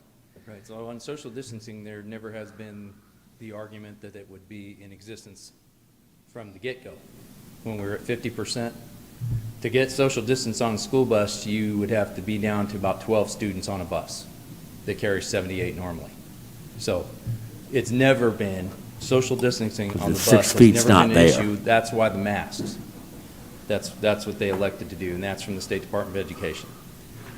In terms of the numbers, we have buses that we have 65 students signed up for in the morning and the afternoon at Ashley Ridge High School. We're allowed to have 40 on those buses, 44 on that particular bus. Are they all riding? No. That's our problem, is we have to see what's going on. So we get the first couple of weeks and we see 10 kids on a bus. Well, yeah, we could go K through 2. Now we still see 12, 15 kids on a bus. Well, yeah, we could go K through 5. So if we go back face to face, that's the deal. You know, we offer a bus service in a place, in a certain neighborhood, because the parents felt like it was a problem, it was hazardous. We do that. One bus, 78 kids. What did we end up with? 5 going in there. So that's, you know, it's just, it's an uncertainty for us. We do have several buses, about a half a dozen in the district, that would be over the capacity if we go back 5 days face to face. Maybe. You mean the whole district? Mr. Shoup. Yes, sir. That's who signed up for it. That's who signed up for I'd it. go with the one sign. Mr. Which is Shoup. only information that you have to go on at this point, Right. is who's signed up. Right, those are the people that have indicated they're going to ride the school bus. Now, we got other people that probably are riding the school bus that are signed up to be car riders. So it's just kind of a day-to-day thing. We have to watch for that. Mr. Shoup, Yes, the elementary right now, how many have you got on a bus relatively with the K2? Between 5 and 30. Okay. So, I mean, that's what we've been experiencing, and some of it's affected by the virtual academy, some of it's affected by Car riders you know, cohorts A and B. are being car riders too. Well, cohorts A and B and Yeah. virtual academy has Right. diminished numbers. Car riders are car riders. Right, but would it be, because they're going to go a half day anyway, so they're going to be riding the bus anyway, third through 5th. So would it won't make a difference, because if you're going to put that bus out there and the K through 5 is going to get on it. whether it's 3 or 5 or 50, they're going to get on it because you got 3 through 5. So the bus can't possibly be an issue. I mean, if you're going to keep it to that capacity, I understand. But the parents, like you said, would have to make arrangements or something of that The effect. state now says we have to keep it. That would be our have a question. choice. If we did that again, and we're back to the question, go face to face, but the buses, everything, we have to talking about just relax on the elementary. social distancing, and then you don't have an issue. That's the issue. The social distancing is the only thing, unless the numbers. We got to either get the numbers down or not be as concerned with social distancing. That's our two choices. You have one without the other. That's dangerous, but you could. But again, that's the choice that we can make, and we have to make it. But my suggestion was, I don't think you should relax on social distancing while our numbers are at medium. If they drop below, I'm the first one in line to say it's time to move on with this now. We did the best we could, and we need to get the kids back in school and still be cautious, but we don't need to build our life around the fear of this when we have reduced that number. We were so close 3 weeks ago, very close.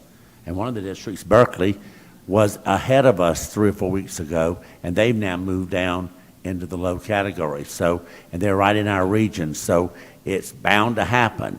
It's when Charleston went up so high and we were low, then our numbers started going, because so many of our people work and commute back and forth to Charleston, and I guess they brought it back here.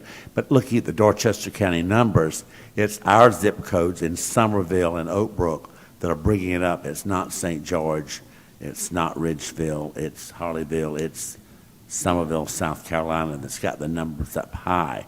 Well, And can that's I ask Dorchester about, too. Mr. Pye, can I ask about those numbers? Because it's interesting that mild in September was 0 to 100, but in October it changed from 0 to 50.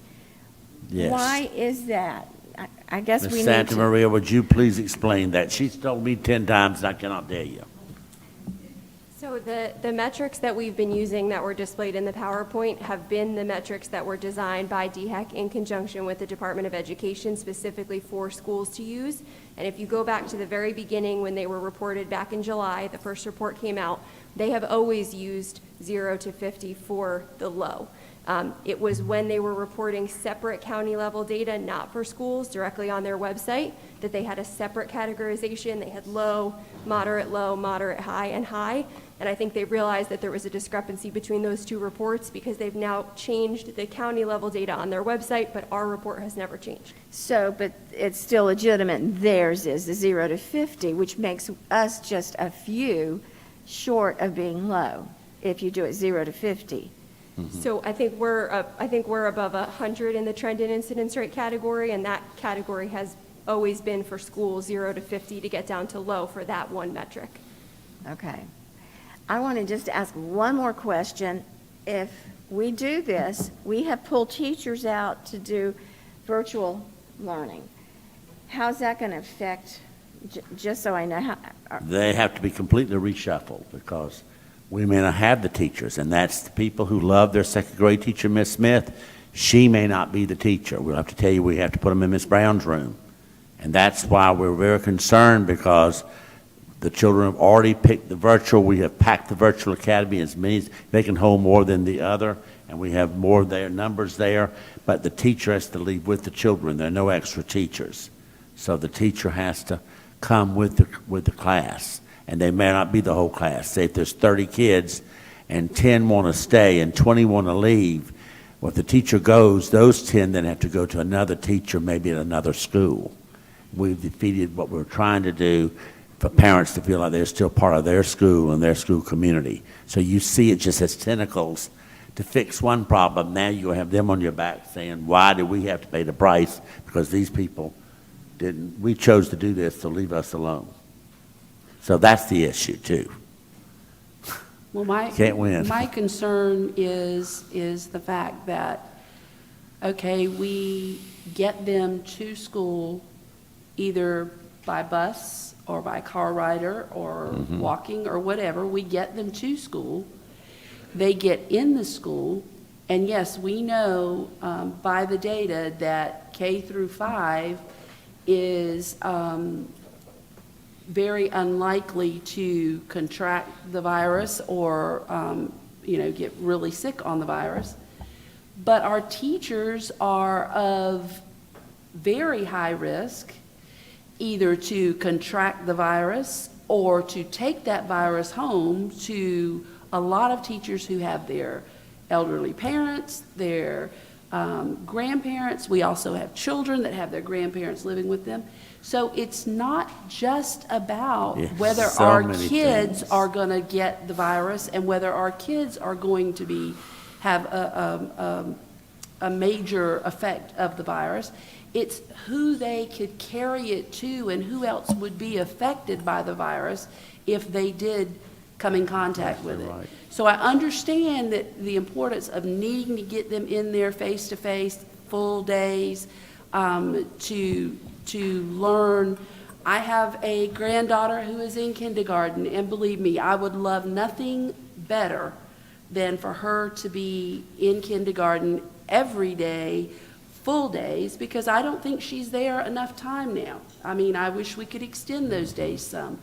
And I understand all of that. But I have to consider not only my grandchild, not only my granddaughter, I've got to consider everybody else is involved. And everybody else, all the other kids and all the other grandparents and all the other teachers that are out there. That's all got to come into consideration when I'm trying to make a decision. And that is my decision, and my only part of that decision is to uphold you in your decision, Mr. Pye, with your group. You collect the data, you do the research, and I don't feel that with me sitting here on this board that it is my job or that it is my duty to override you in any way, because you have been the one out there doing the legwork and bringing the information back to us. So you know better than I do. Please get me out of my misery and override me. But it's not right. Make my day. That Get me out of in that area. You do, and your staff, and your. It is. I'd be letting everybody down.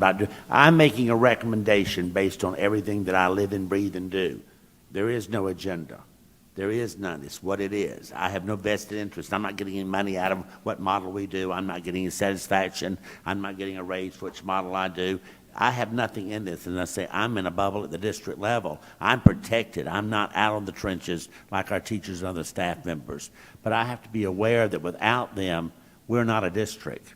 Yes, our children are our most prized possession, and their parents are very important to us. But our teachers are our backbone. Without our teachers, we have nothing. Absolutely nothing. If you play with them, you're going to play with fire, you'll get burnt. I'm going to tell you now, not because they're negative. Our people are very passionate. They believe that. We have lots of teachers. We talk them into coming back with the fears that they have. We put as many as we could in virtual school that we could get in there to help ease their fears, and hopefully as things die down, they would come back. Some have branched out and they're moving along fine, and I think if we told them whatever we're going to do, they may not like it, but I think they'll say, yes, sir, whatever you want me to do, I'm a teacher, I'll do it. I think they've moved into that position with some time to get acclimated. However, others are still holding out. I feel we have to have, like graduation, you have to have a passing grade to get to be able to graduate on something. Well, the same thing here. I'm looking for the scores up here to give me some semblance to do this, and or we go with the score being at medium, as some other districts have done, but you have to understand the social distancing will not be there at middle and high, and mostly throughout elementary, as they will have to travel to the lunchrooms. They will not be secure in the classrooms. That's coming anyway, and how do we guarantee that going 5 points down on these scales is going to make us suddenly immune to the virus? I'm not even saying that, because I still know we're at risk. As long as there's no cure or no vaccine, we always are going to have that risk, and we can't wipe that away. So how great is the risk? What's the chance that it's going to come under power? In the meantime, are we falling further behind academically with the children that we serve? So therefore, these are the questions that my team asks every single day. I meet with my executive board every Monday. We've got where we're meeting every day of the week, and we used to meet for 2 hours. We meet no less than 5 hours every Monday, and 4 of them is on this. What have we found out? What did you do? Get on the phone now and tell me what Lexington 5 is doing. I want to know. I heard Lancaster was doing something different. Call them and find out what's happening. That's how we're trying to find out what are you doing, what led you to believe to do that, what do you know that we don't know, so that we're thinking out of the box with everybody else around the state to make sure we're not have our heads in the sand and we're not being so cautious that we're missing something that could be at our disposal. So that's why we keep talking about it every time. We're keeping the flow of conversation going. I'm just sorry I can't give everybody what they want to hear, but keeping in mind that it's a recommendation.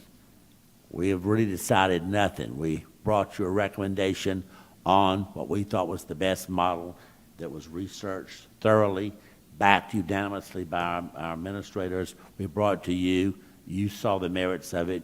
For the lack of having anything else for no other reason, and I think also because you trust the people that did it, you said, let's do it. And we have questioned every board meeting since, every single board meeting, to the point that we voted on it 3 different times, and then we didn't do it last time. It was the first time in a while.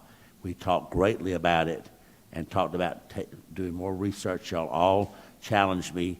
Find some way we can make this happen. That's what you told me, and I think the public picked up on it. I certainly did. I went back, called the team, and told them, get out of the box, examine everything, leave nothing, no stone unturned. Our mission is to see what we can do to get these children back. If not now, what's the soonest? What can we do? How accurate do we feel these numbers are?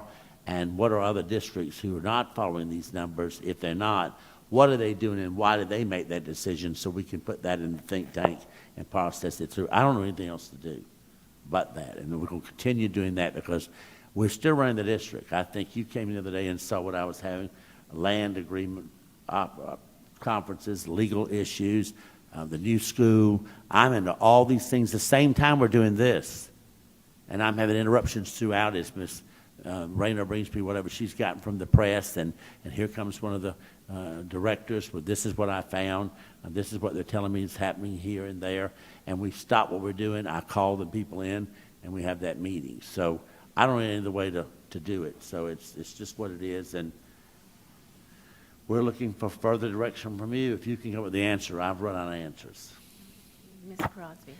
Mr. Pye, let me repeat what I said earlier, that I respect you and your team, because I know how diligently you've worked on this and how hard you've tried to make the right decisions based on what information you have.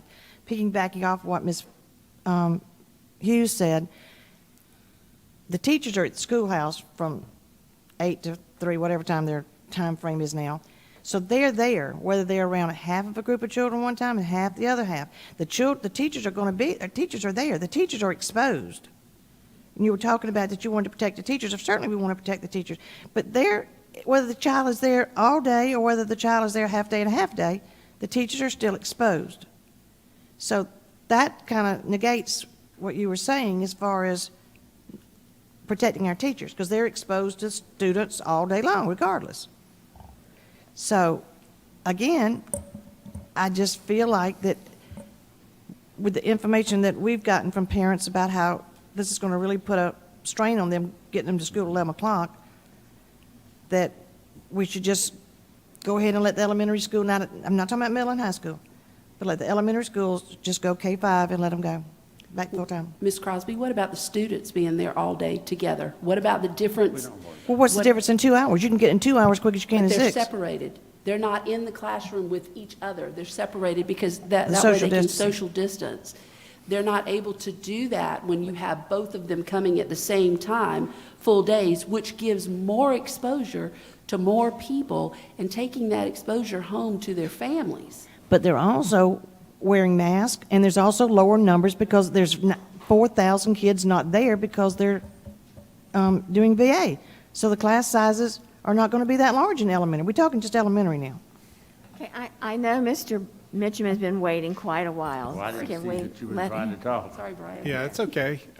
First of all, I'd like to say the data that was presented by all of our speakers tonight was very well researched, thoroughly documented. They talked about all of the time that they put in to looking at ways for our students to get back face to face.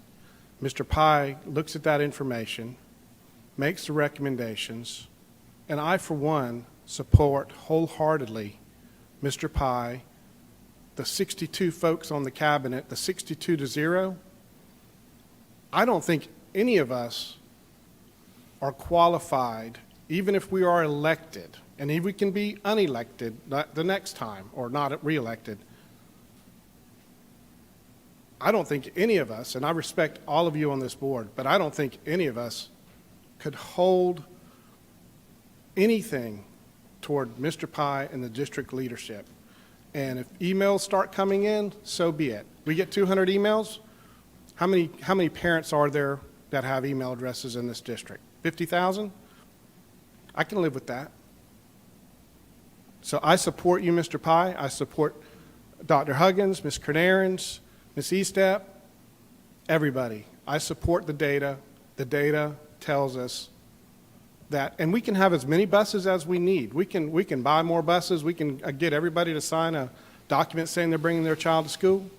The bottom line is, like Ms. Hughes said, there's going to be a ton of kids in the classroom, and the risk and the exposure, it's not worth it.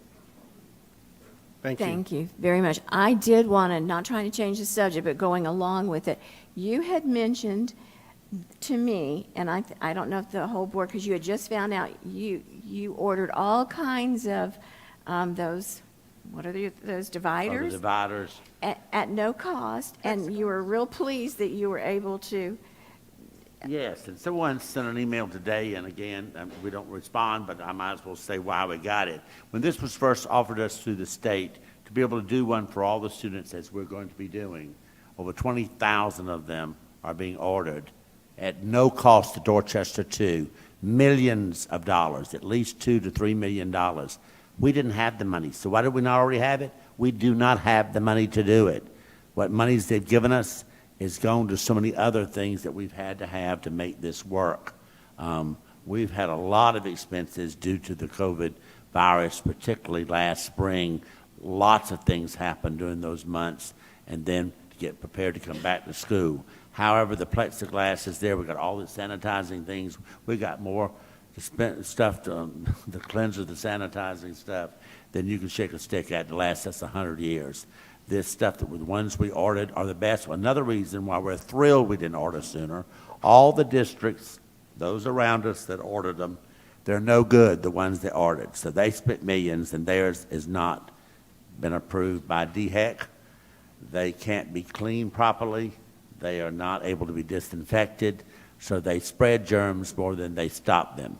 So there was an issue with that early on. We heard that. We bought into that. We didn't go rob the bank to try to get something that the verdict was out on, that all the vendors were trying to push. Everybody's trying to get rich off the schools. They're taking this panic and saying, let's sell you everything. I get something every day, the latest thing out.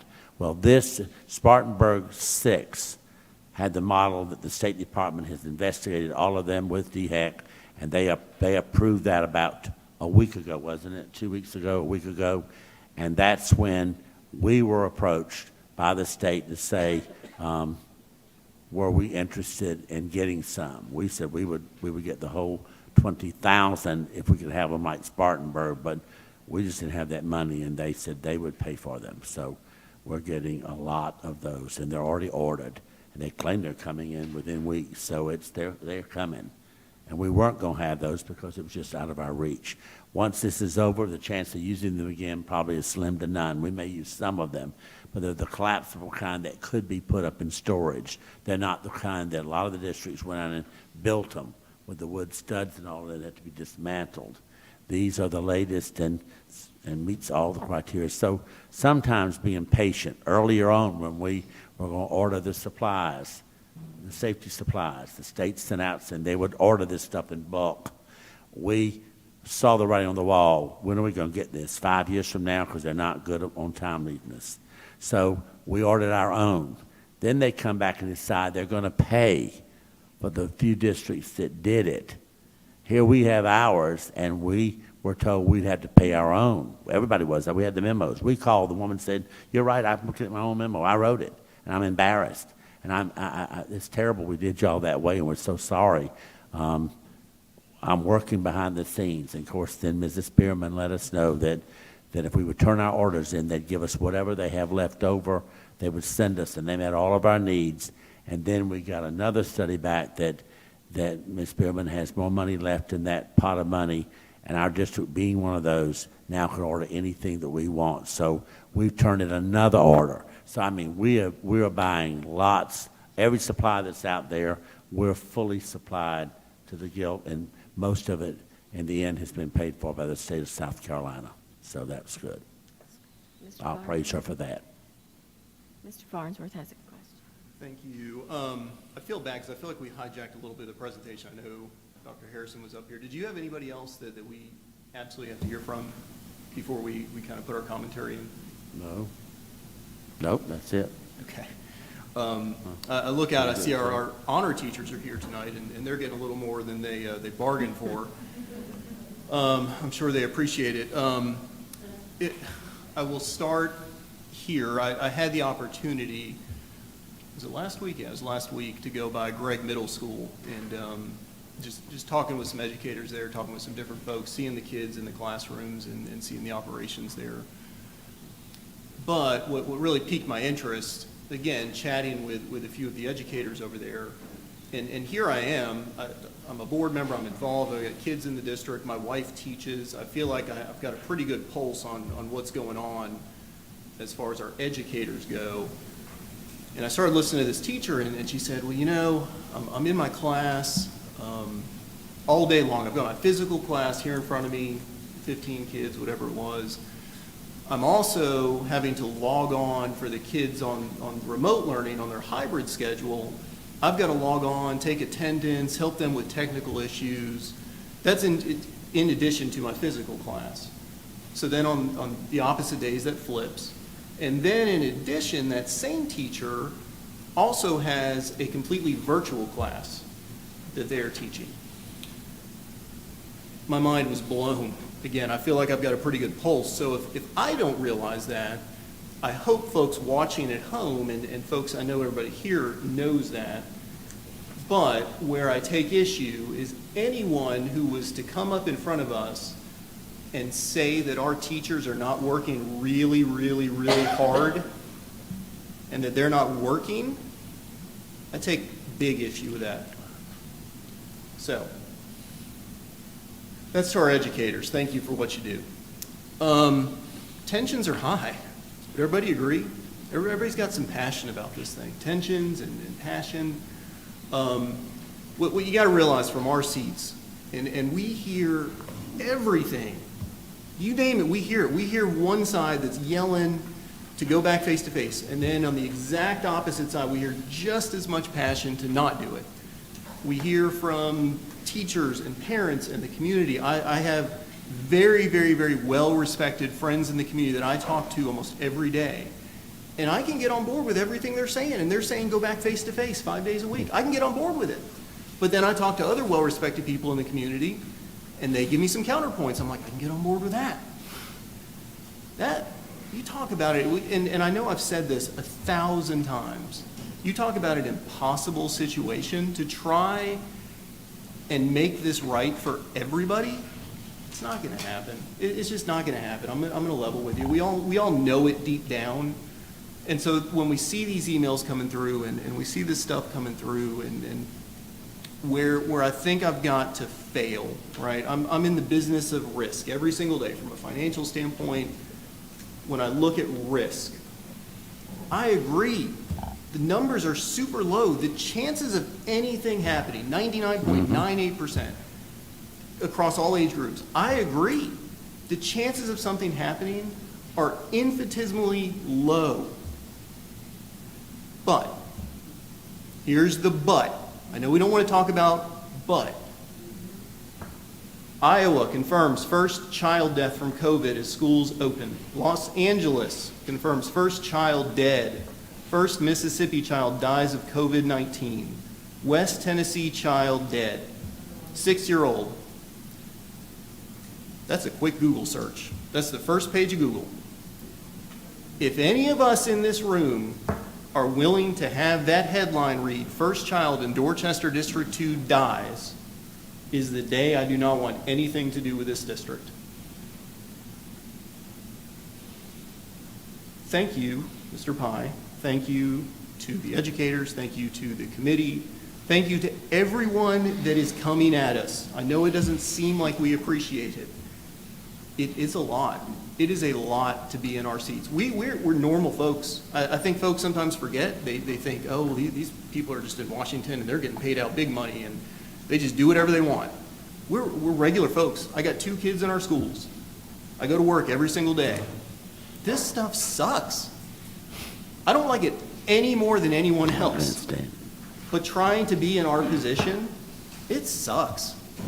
I'm going to be perfectly honest, because it is an impossible situation. So the only thing that we can do is fail on the side of caution. And I will go to my grave, and I have no problem whatsoever saying that. So, Mr. Pye and your team, thank you for everything you do. Educators, thank you for everything you do. And I will shut up now. Well, we appreciate your comments. Anybody else? Mr. Guthrie? I'd just like to say thank you for, we asked you 2 weeks ago to sort of come up with more flexibility in plans. I definitely appreciate the work you guys put in and the presentation you made tonight. I think, yeah, really just the key components are, we're really close on the numbers and we're almost there. And if it was up to me, I think we could probably get 4 board members to say, let's go back face to face today. But one things we're lacking is the numbers, but also buy-in from our principals, our administrators, and that's all. So we can ram this through if we wanted to, but without their buy-in and making sure that they feel okay with it, that's a key component that we're going to be missing. So until we can get that on board with the numbers, and then also just just making sure that if there's anything other flexibilities you can come up with the next board meeting, definitely just keep planning and keep making sure that there's anything that we can do to speed up this process. That we want to do things the right way. We can't go backwards because we only get one shot at doing this right. So I definitely want to make sure that we can do this right. But again, at the same time, please keep doing what you're doing. Definitely appreciate the work you put in. Thank you. And I just want to say to y'all, this fine man that just spoke, that's the most words I think he's ever spoken in a board meeting. He's real smart. But it's like E.F. Hutton, when he talks, everybody listens. Thank you very much, Mr. Guthrie. I appreciate it. I think we all, 7 of us, appreciate everything you do. I have seen Mr. Pye cry over the last few weeks. I have seen him not be his happy self because he's taken this very, very, very seriously, as we all are, as parents are out there, as community members are out there. Dorchester County schools are very overcrowded. We have very little money to build new schools. So that is a consequence, too, that is added to this, is that we are very overcrowded. And you can't help that either. So we're in a mess right now, but I've talked to 9 other state board members from different states, and they're in the same mess. They want to do the right thing for all the right reasons, but they're not exactly sure. But nobody wants to err on the side of recklessness. So it's hard. And we understand every parent that came here tonight and all the 264 emails I've received, we get it. Sometimes you're nice about it, sometimes you're not that nice, but we are parents too, and we love our children. Whether they're 25 years old or 5 years old, we love them, and we know how you feel. So there's a sign out there, is we could do hard things, and we have to do this, and it is a hard thing. But we want everybody to know we're in it together, and we need to try to work together as a school family, and we need to be a good example for our children. Does anybody else have anything? I will. It was said tonight that they, and I know there are thousands of others like them, who moved to this district because of the schools. And a child's education is a priority for this district. This district didn't get that reputation by making any decision lightly or based on emotions or on a whim or what is popular. And I as has been echoed, want to go back face-to-face. I know that is best for our children, but I am smart enough to know that there are people who I need to take their input when they've made a decision, and I need to give that some weight. And so, I think we need to stick with this plan, and I support your recommendation to go hybrid K through 5, and I just pray every night that this thing is over and tomorrow. So, thank you. I think we have some happy moments now that we want, very positive moments. Mr. Pye, very positive. We got some great teachers out here.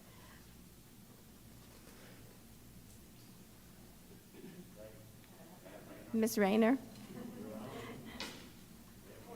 I thought you were going to start it. I'm going to join you, is that correct? Or did I change it on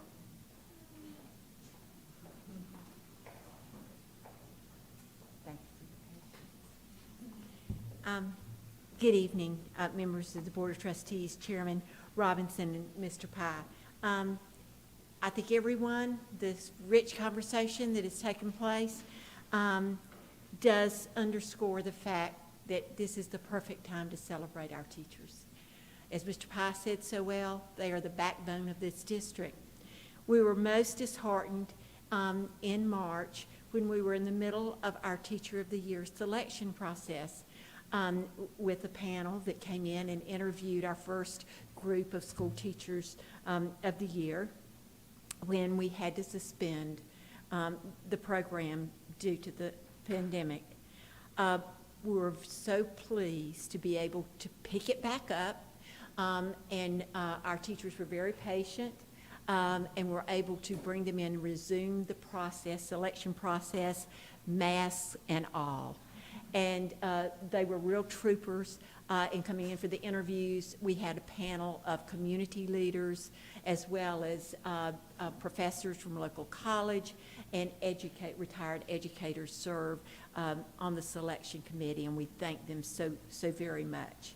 So at this time, it is my pleasure to introduce our 5 honor teachers of the year. So when I call your name, and say a little bit about if you would come up and stand in your designated little 6-foot area. So, Jennifer Roberts, Adult Education.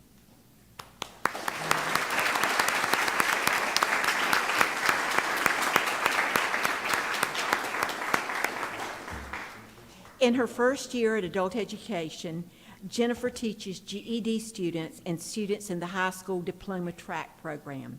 She has taught 22 of her 27 years in education in DD2 schools at Somerville High School and Austin Middle School before joining Adult Education.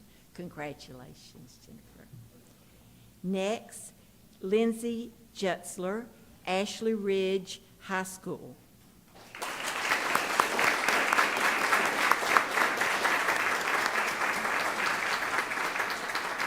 Excuse me, Jutzler. I'm sorry, Lindsay. This is her 14th year as a teacher,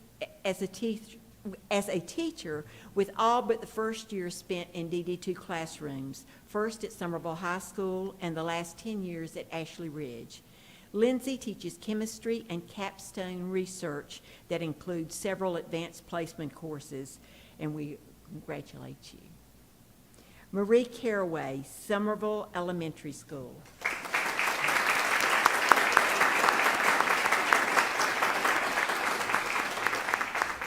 Marie has taught in Dorchester District 2 for her entire 9-year career in education.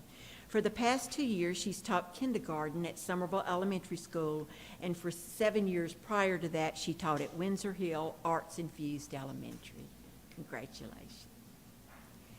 Tara Meyer from Somerville High School.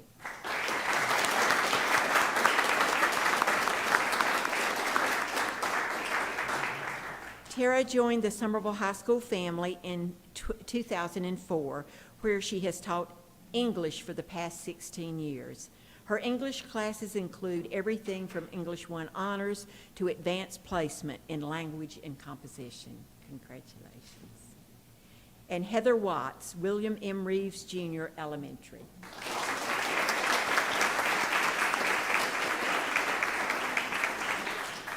A veteran teacher of 24 years, Heather has spent her entire career in Dorchester District 2. During this time, she has taught at Newington Elementary and Knightsville Elementary. She joined the Reeves Elementary School when it opened and currently teaches 5th grade ELA. Congratulations. And we are so honored to have these esteemed educators and master teachers as our honor teacher.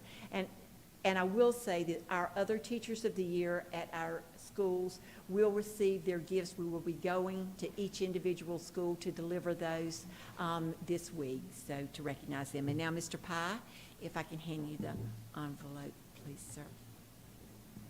All right, and I have not seen this. They won't let me look at it. I'm in social distancing, so I would have told you anyway, so let's see. All of you, I'm going to tell you now, I know all of you in some degree, and I've heard so much about what you do every day.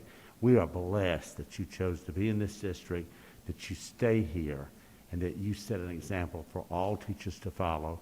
You're great role models, and you've done wonderful things that made a big difference in our children's lives, and for that we're all grateful. We so appreciate each and every one of you. You are winners. You are the very best. With that said, Dorchester District 2, 2020 District Teacher of the Year, Lindsay Jutzla. From Ashley Ridge.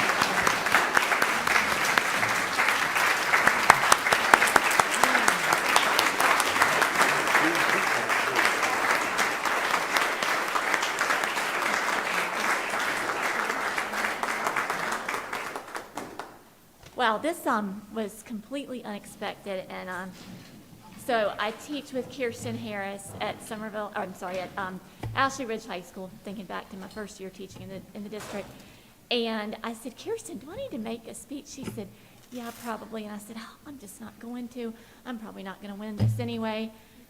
And here I am, and I cannot tell everybody, all the other honor teachers, how truly honored I am to be in your presence. I have worked with two of these ladies, and I have the utmost respect for you. Thank you so much to my former principal, Miss Karen Radcliffe, my current principal, Miss Brooke Matthews. I work with the best teachers and the best students, and I am so fortunate to be in this position. I never wanted to be a teacher. My mom was. And I came to this path in the most unexpected way. And I hope that daily I can provide for my students what they provide for me. People who know me, I went to Clemson, so dyed-in-the-wool orange, I bleed orange, go Tigers. And, I think Dabo Sweeney every week will drop some jewel during his press conferences, and I'm going to butcher this, but, he has said, don't let the light that shines on you be brighter than the light that shines within you. And I think everybody in this district embodies that daily. I hope that our students feel that, because we certainly feel that from our students. And I'm just so grateful and honored for this opportunity to be a representative for all of these fabulous teachers and students and parents in this district. Thank you very much.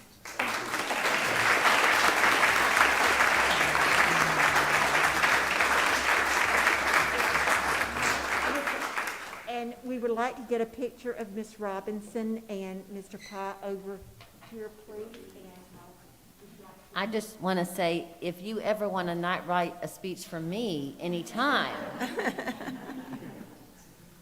She's an English teacher? Is she an English teacher? And while they're taking some photographs, I will say that our hope, as well as bringing all of our children back to a normal school day, is that we will truly be able to celebrate our fabulous teaching staffs and Teachers of the Year with a public celebration in the very near future. So that's still on tap. And Ms. Jutzler, we would like to thank Dell Computers for we are able to give you, donate a laptop, and she also will be receiving some other technology items. So we congratulate you and look forward to working with you as she represents all teachers in our district for the coming year. Thank you. Congratulations to all of you. Oh, and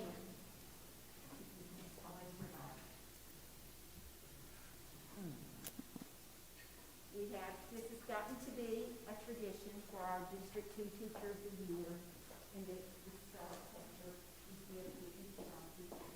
So right after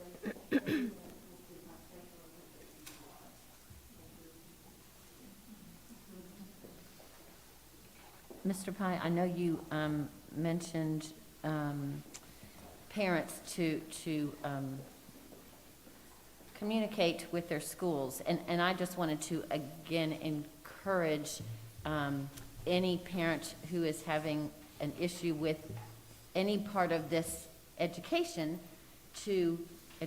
method to contact their schools, because I think our teachers and our administrators in our district and our board, we want to make sure that while this system is not perfect, we work through whatever kinks there are. And so if someone's having an issue, you want to know.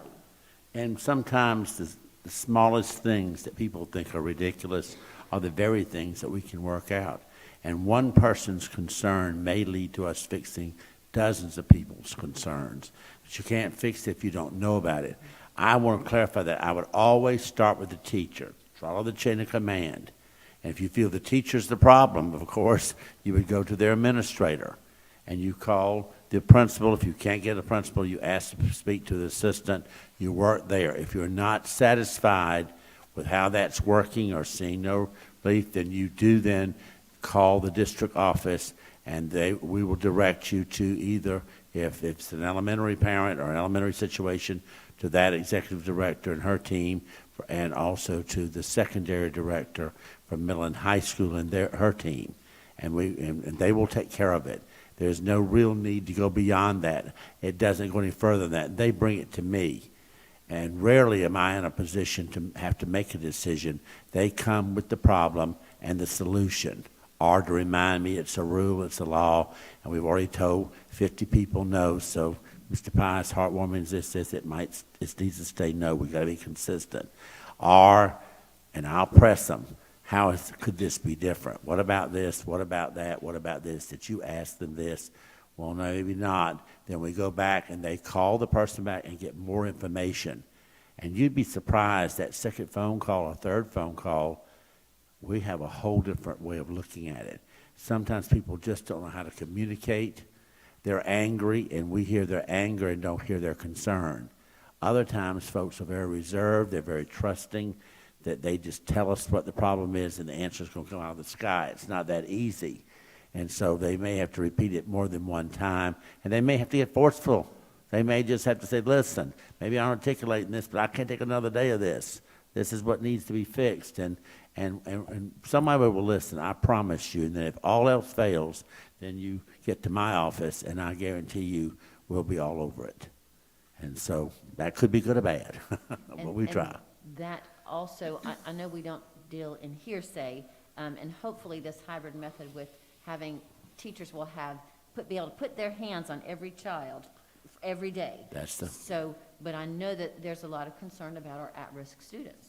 That's our next thing we're trying to do a wrinkle on. But now we're looking at it again because it's going to present other problems. But if we did something extra with them, their time would be extended. So they would be going more to us catching them up, would be extending their day. We would have to fix it so there are 2 hours and 45 minutes where the teacher is strictly content. Then they stay over and they can have their lunch. They have their recess if that's age appropriate, or some type of break. Then they would have interventions. So if they read 180, they would then do their read 180. Not in the morning. They have language arts. They would have this. They need double catching up.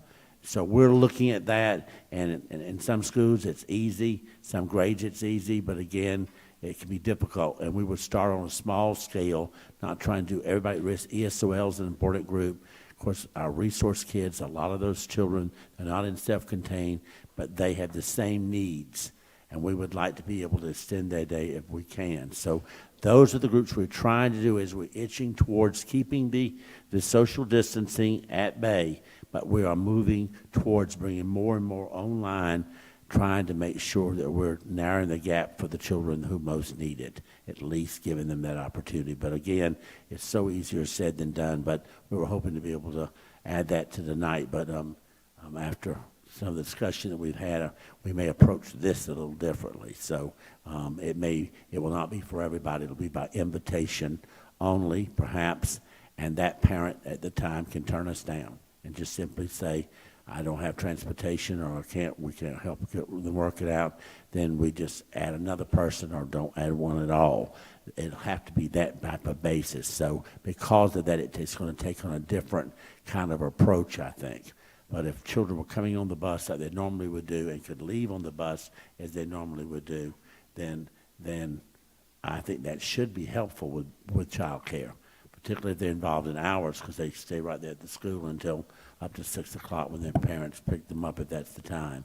So if they've got child care worked out with all the other things we've done, that would be an easier thing in my mind. Hopefully it would be, but again, I'm sure we'll have situations where that could cause great stress for someone to have to try to figure that out. But again, we think it's worth looking at. Those are the little wrinkles that we can work on that will make an impact, not for all, but for at least some, as we try to move to the all, rather than saying it's going to be limited to just this. We're trying to be creative, trying to think out of the box.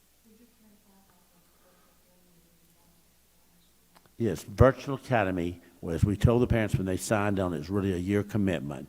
But we did go back and add, we will reevaluate at the semester break, because high school credits and all, you just can't be moving people around at the last minute. And some of these courses are singletons, and they're the only person teaching it, and we've got to honor that or that child will lose credit. So there are all kind of issues. Again, the numbers. We would have to, if we do this, we'd have to have availability. So if we have 50 people that's in the hybrid that wants to go virtual, then 50 virtual could go to hybrid. We could maybe manage the numbers. It could be a little bit over one way or the other, depending on how those class sizes at that grade level are stacking up, so we can continue on our dream of being face-to-face. So hopefully semester break, that'll be a mute issue. But I look for January. The semester break is middle part of January. We had talked about 9 weeks. However, up to this very day, anybody that has a problem of any kind of magnitude to them, share it with someone at the school. You may be a candidate for us working out something right now. It just might be a situation that is completely miserable, and we have the solution. You just need to ask. If we don't, we have you on the list to be looking as soon as something is open. But our deal was to the semester break. However, we're willing to look at case by case till that time. But we want to be fair, and not try to do for some and not for others. And so, again, we want to fix as many problems as we can to eliminate that. But if we can get to face as soon as I'd like to think we could, I hope that won't be an issue, except I think we're going to have a flood of people wanting to go back once we're face-to-face, and we have to have the teachers to go with them. So that could really upset the virtual academy in lots of ways. And so that could be a logistical nightmare to make that happen. But the people there will be reminded you were given that option, and you chose the option of the virtual academy, and we should honor that. We will do what we can to help you if we can, but there's no promise to that, because we know we can't move all 8,000 out tomorrow. And then we still have teachers who, even at low risk, are going to have concerns, health issues, and they're going to wish to stay. We have some teachers, y'all, that love Virtual Academy. They just love it. They're thriving, and the children with them are thriving. Of course, the thing that people don't know is we have a mixture. Every high school and middle school teacher, at least, and some elementary, are teaching both. They teach in both groups. And particularly in the high school and middle, they have their first period could be face-to-face. The second one is virtual. And we have we have some doing two things at one time. We don't encourage that, but some teachers have insisted, and where they're the only teacher of that subject matter, we've tried to work with them so all the kids could have some happiness within the realm of what we could offer. So I'm feeling real good about it, but I know it's going to be, when that time comes, I think everybody wants to be back to normal as much as possible. So we look for a number, especially elementary. I think a lot of those will be in line wanting to come back. And if we can move the teacher with them, perhaps that might all work out for everybody. Well, I think this has been extremely informative, and we went into more details tonight that I think were necessary. And now that we have all these plexiglass and all this cleanliness, you know, I read recently between 2018 and 2019, 136 children died of the flu. And we know that's coming too. So this is just extra care that we have taken to have you ordering the plexiglass, all the things that we have set in motion. It's going to maybe even combat something like that as well as the COVID. So I think we're planning ahead, and I think that's a good thing. Okay, at this time in your packets you have all the resignations and the hirings for 2020. Would that be okay if we do an open session with everyone? I will need a motion then. Okay, Mr. Farnsworth made the motion and Mr. Guthrie second. Any discussion? All those in favor, raise your hand. It is unanimous. And moving on to our board committee reports, our legislative update with our chairman, Mr. Farnsworth. Thank you. I think we had discussed I've got an hour for this update. Is that right? Sure. Go right ahead. I will be extremely brief. We did get some good news last week as far as public education goes. I don't know if everyone saw. So a few months ago, the governor had appropriated $32 million in CARES money to private school families, and I'm not one to say whether that's good or bad. I don't think it benefits public schools. But there was a lawsuit that was taken, there's litigation that was taken up through the Supreme Court for that movement or for those funds to go to private school families. The Supreme Court ruled last week that was unconstitutional for the governor to appropriate that $32 million the way he did. So I would chalk that up as a win for public education. We don't know exactly what that means right now. I'm sure there will be discussions and how they move forward in the next steps for that money. It doesn't automatically mean it's going to come to public schools, but it is at least one step closer, and there are folks out there that are, again, giving us a good check mark for public education. That's all I had. Thank you. Any questions for Mr. Farnsworth? Okay, thank you. My only concern is they'll tell us 2 years and 3 years from now, we gave you all that money and now we don't have any, so no any extra in the next years to come. I hope not. Okay, under unfinished business, we have our new middle school update, and Mr. Don Boss, would you come forward if you're still here? Thank you.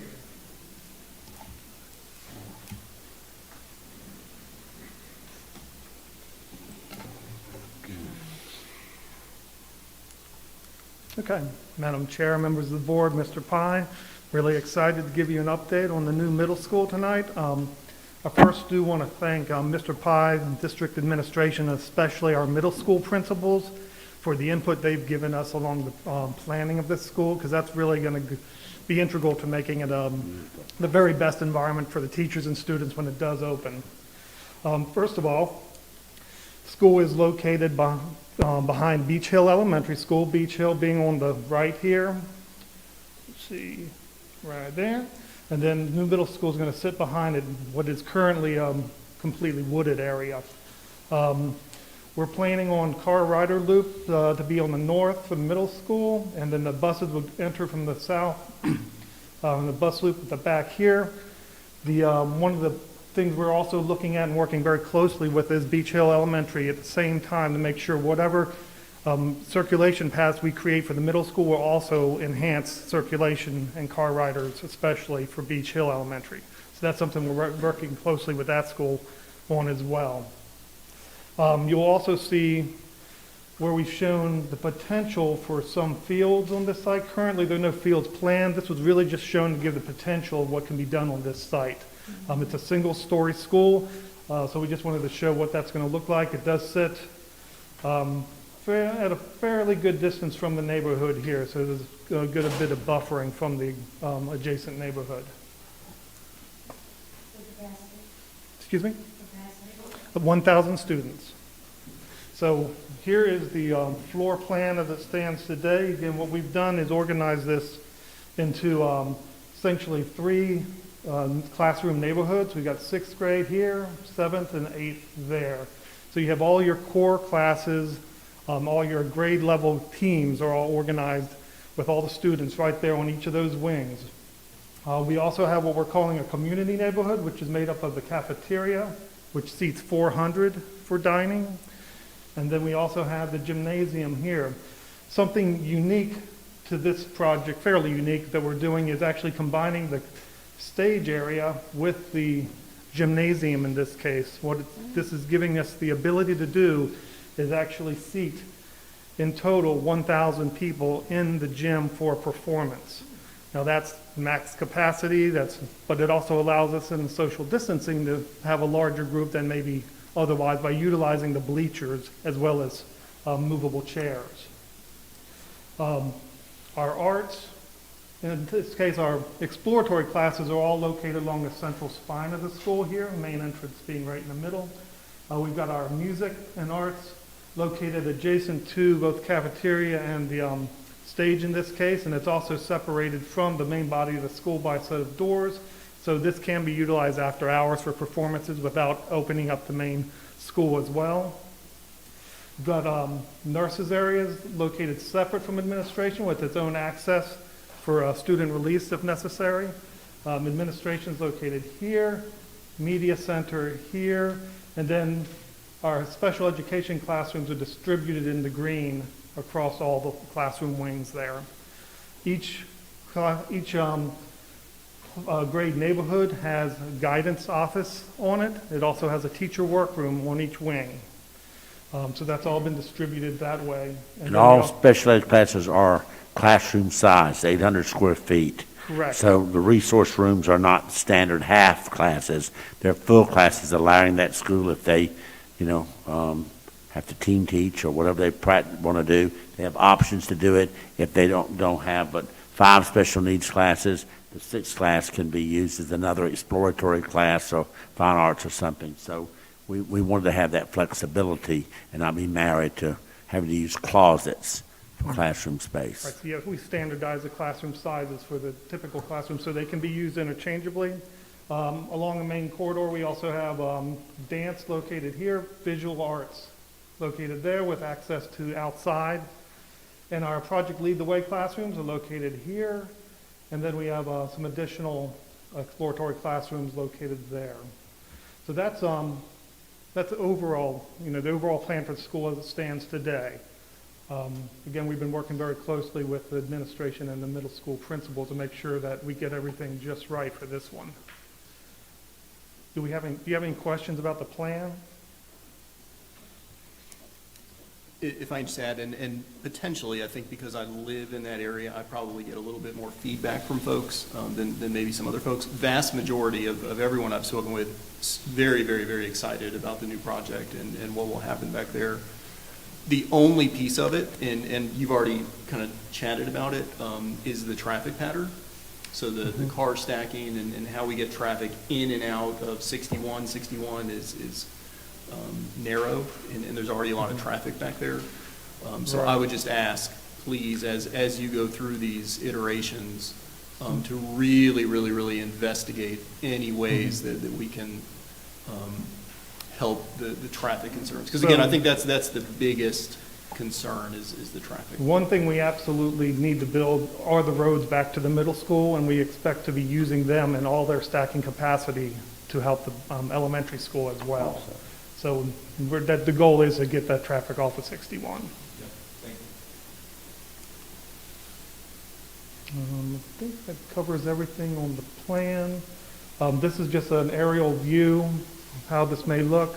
Again, we've got this would be the car rider loop coming in, and then the buses would be coming in from here and circulating around back. We've got the gym area here, main entrance there, media center, then the classroom wings.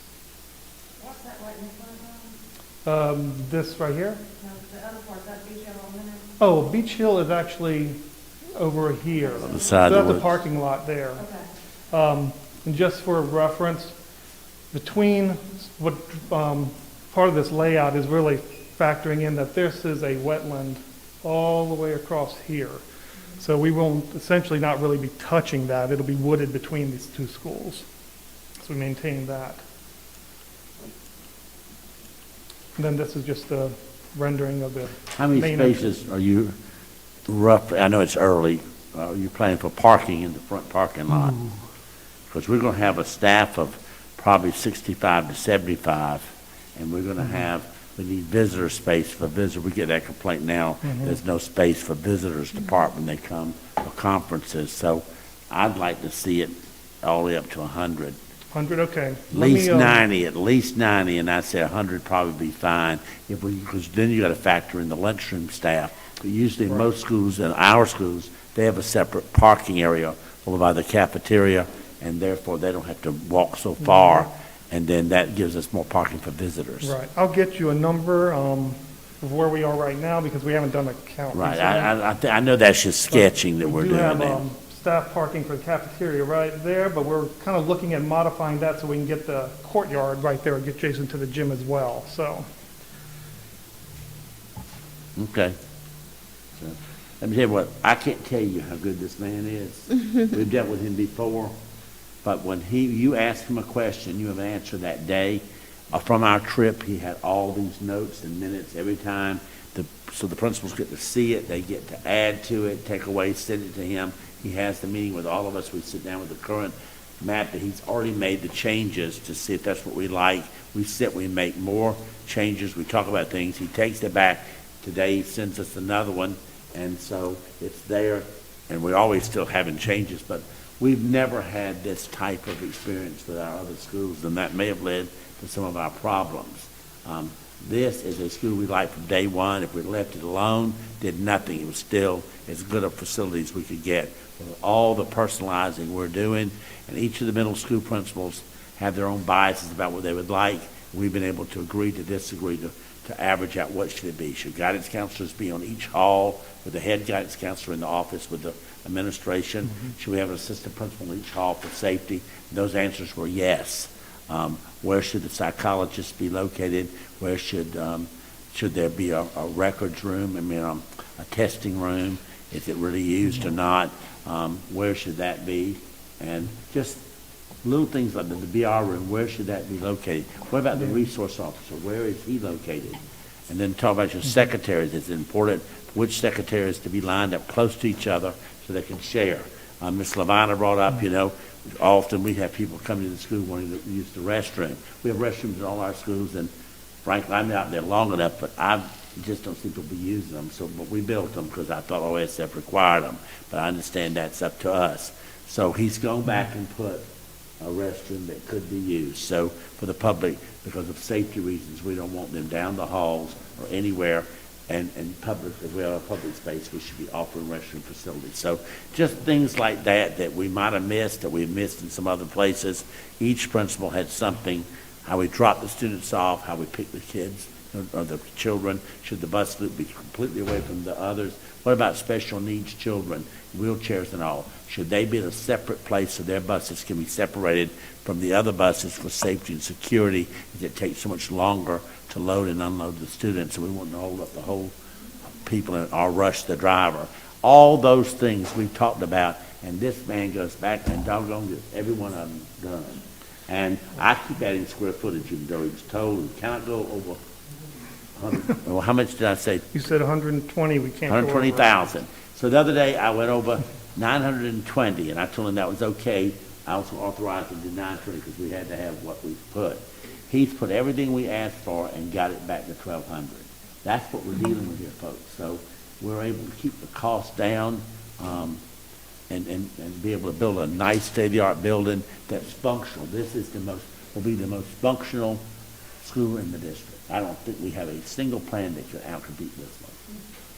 This is pretty well loaded, not with the bells and whistles. We're talking about just functionality and security and safety for children. We can close off the fine arts wing from the rest of the school, and the dancers and the choral groups, and although their classrooms are by the auditorium and the gym where they'd be performing, that's closed off and the public can be there and not get into the school site. He's thought of it all. It's just wonderful. It's Well, a lot thank of you. input that's made it. That's all right, but you better. listen well.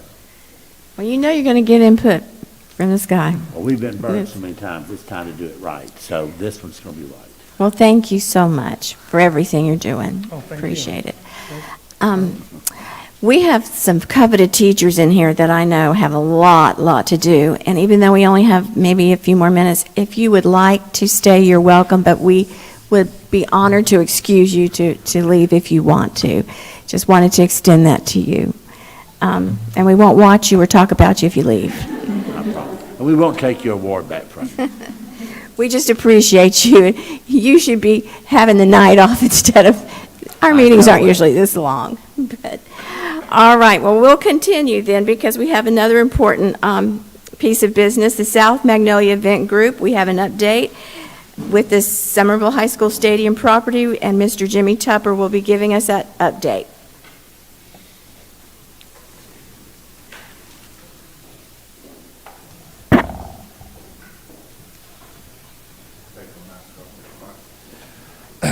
So we finished, Jimmy Tupper, we're South Magnolia Event Group, and we worked hard on to get the stadium ready by the first game and for Phase 1B, and we got it all finished, and we actually did a little bit more than what we anticipated by getting the visitor restrooms ready also. The only thing we have left to do in those is put air conditioning in those. So we used up all the first round of money, but what we've done so far with the restrooms, that everybody likes them, and so far so good. We were kind of giving a trial run of 2 games, and so far the restrooms have worked out great. And we wanted to use the money that we had established for 1A to be moved to the turf instead of a new bathroom to be built, is what we'd like the board to consider. The reason with the turf, we've met with several people, and we have one that came back to us, and they've offered us a really good deal on putting the padding in and the natural, the fibers that go in there versus the rubber, so we don't have to worry about it, and a G-Shock pad that's actually safer than actual dirt that when a player hits the ground surface. So what I really want to do is everybody look at the magazine we had, because we've actually branded the things we want to do over there, and if anybody has an issue with it before it goes out, I just want to make sure everybody's okay with that. And so what I'm asking really to do is for y'all to approve the magazine we have to hand out to people, and also to maybe next time decide if we can go ahead and put the turf down and use that money from 1A to then turn around and use it for the turf instead of a new restroom, because I don't think we need it.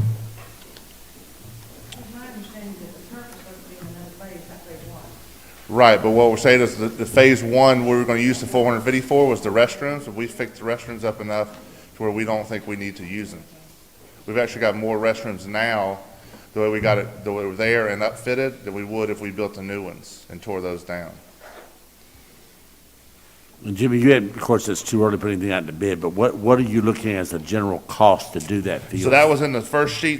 From the 450, we did another $270,000 for the turf, and that's with adding an extra $120,000 for the G-Shock pad and the coconut and cork filler versus the rubber filler that everybody else uses. So we're stepping up our field to be the best there is. So there's nobody will have what we have. I mean, I think the Citadel just got it actually. Actually, You sure that price? Because I'm knowing that some fields with the inferior stuff, without all the stuff you just mentioned, is, they said, was $600,000. So I'm talking about using the 450 we already have, plus the 270 I have to go raise. But I'm thinking the total cost may exceed this. What happens if it comes to the total cost is $850,000? $725,000. You pretty locked in on that? Yeah.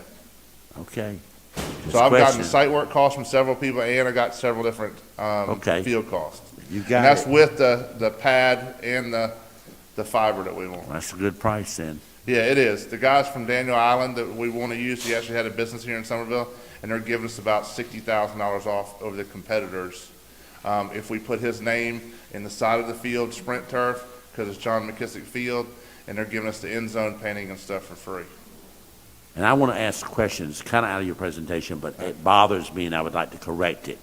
A newspaper article or two indicated that we had a partnership where there were 300,000 coming from the town, 300,000 from the county, and 300,000 from Dorchester 2.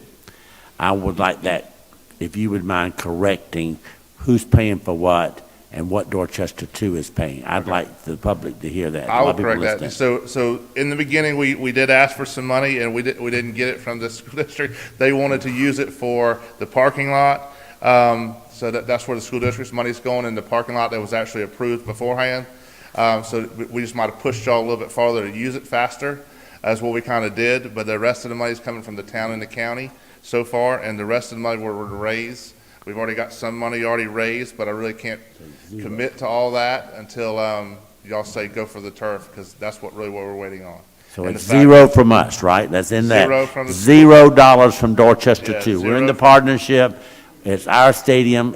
Everything is owned by us. We're in this wonderful relationship and partnership. It's going to benefit the town, the community. I think everybody sees the merits of it, but I definitely want the taxpayers to know that we cannot, with our needs of buildings and all in this district, we could not put that kind of money in a stadium. So- As much as we like it, that's not where Dorchester 2 money can And go. that's fine with me, then that's what we're gonna go out Okay, and raise thank the you. money, and that's, we understand that part, and we're not asking for any money throughout this whole process. Appreciate it. And we'll just get it done. That's all we're gonna do. And now the town and the county will really, over a period of time, get reimbursed for the money that they put into it through events that they have. Correct. So what we've done, we actually sent it to Clemson University, and they already sent it back to us. And the governmental people will have $170,000 per year if we have the amount of events we want to have there.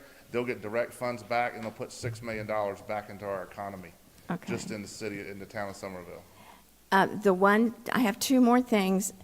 This is a beautiful, well-done magazine, but the district needs to have a quote in it. Yeah, that's fine. Is that okay? Yes, Because it's we have fine. everybody else quoting. Yeah. Just a little prejudice Yeah, here. it's really waiting on you. If y'all give me that, then I can go ahead and have the 1,000 copies printed as soon as I get that. So you just need a quote from our district leader. We need a picture of Ms. Robinson and the board, and them raising their hand in support of it, saying they support it with you. Yeah, exactly. Okay? Perfect. I think that'd be very good. Let Ms. Robinson be talking to the public. That's But okay. I do want to mention too, that it's already worked out really well with the town. So Brian Rutherford helped out with the tennis and is working with town of Somerville.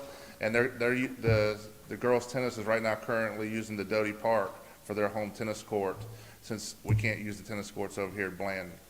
Well, I just want to add one more thing, because I was invited to come to the meeting this past weekend.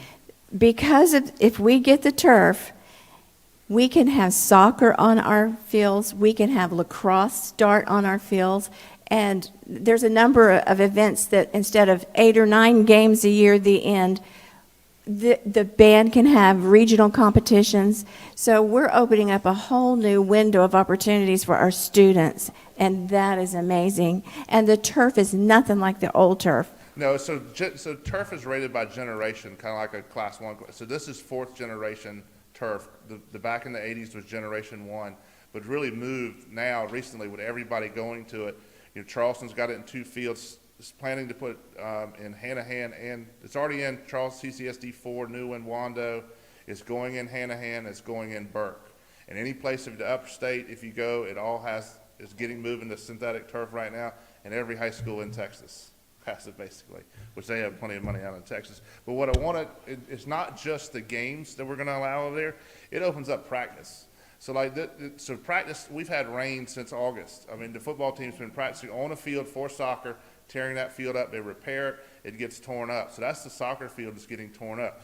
Right now, if we had to, we could go over there and practice. You could run, so over there in Shipyard Park, they have 8 fields over there. We had a torrential downpour like 3 weeks ago on Thursday. It was Wednesday, Thursday, and Friday. They had 14 teams coming in for a tournament, but they didn't worry about it because they had the turf down. They can't tear it up. And all the equipment's coming with all the grooming equipment we need, which is 1 tractor, and it all comes with this purchase, so it's not an extra maintenance we're asking for. Does somebody have to be trained and one particular person to do it? It's really basically like a broom, but you would probably want more than one, because if with the band's on it one day, then they probably want to rake it themselves when they're done, and the same thing with the coaches.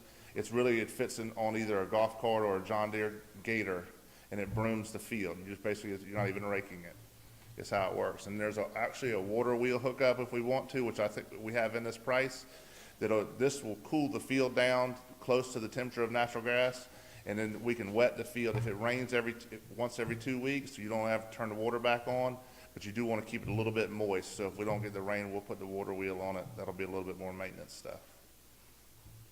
But we've done our homework on the turf, and I'd really ask the district for the other schools to, in 10 years' time when the turf has to get replaced, look at the price, compare it to what Fort Dorchester spends or Ashley Ridge will spend if we get this field, and maybe they could get one later. But right now, everybody's moving to it, so I don't see why we can't move to it. And if people are concerned about safety, we have away games already on it. They played 2 Fridays ago on synthetic turf. I mean, if we go to the upstate, we're playing on synthetic turf there. Once we play Wando, it'll be on synthetic turf. So our kids are already playing on it. I mean, if you go play soccer, they're playing if our soccer goes over to Wando, they're playing on synthetic turf, same as football. They're going to house everything in that one. They already have the fields lined. When you see the different color lines on a synthetic turf in high school, that's for lacrosse and soccer and football. So it really opens up everything you want to do. And the town doesn't really have any commitments they want to do there yet. It's just the fact that they think they want to. I'm trying to push them to do that kind of stuff. To create more of a community with the farmers markets and the concerts, maybe smaller concerts to start with before they get their feet wet, things like that. And then the movie theater, to open up that. I mean, a kid hasn't gone to the movie theater's just opened 3 weeks ago for the first time since March. I mean, we could social distance and everybody go to a movie you want in that place. It can seat up to 8,000 people on the grass and in the stands. So I think it's worth it. And I mean, to me, if anybody has any questions, you can go down a rabbit hole on the internet and find all kind of things. But to me, the fact that everybody's putting it in says that should be the standard. You can find both sides of the argument.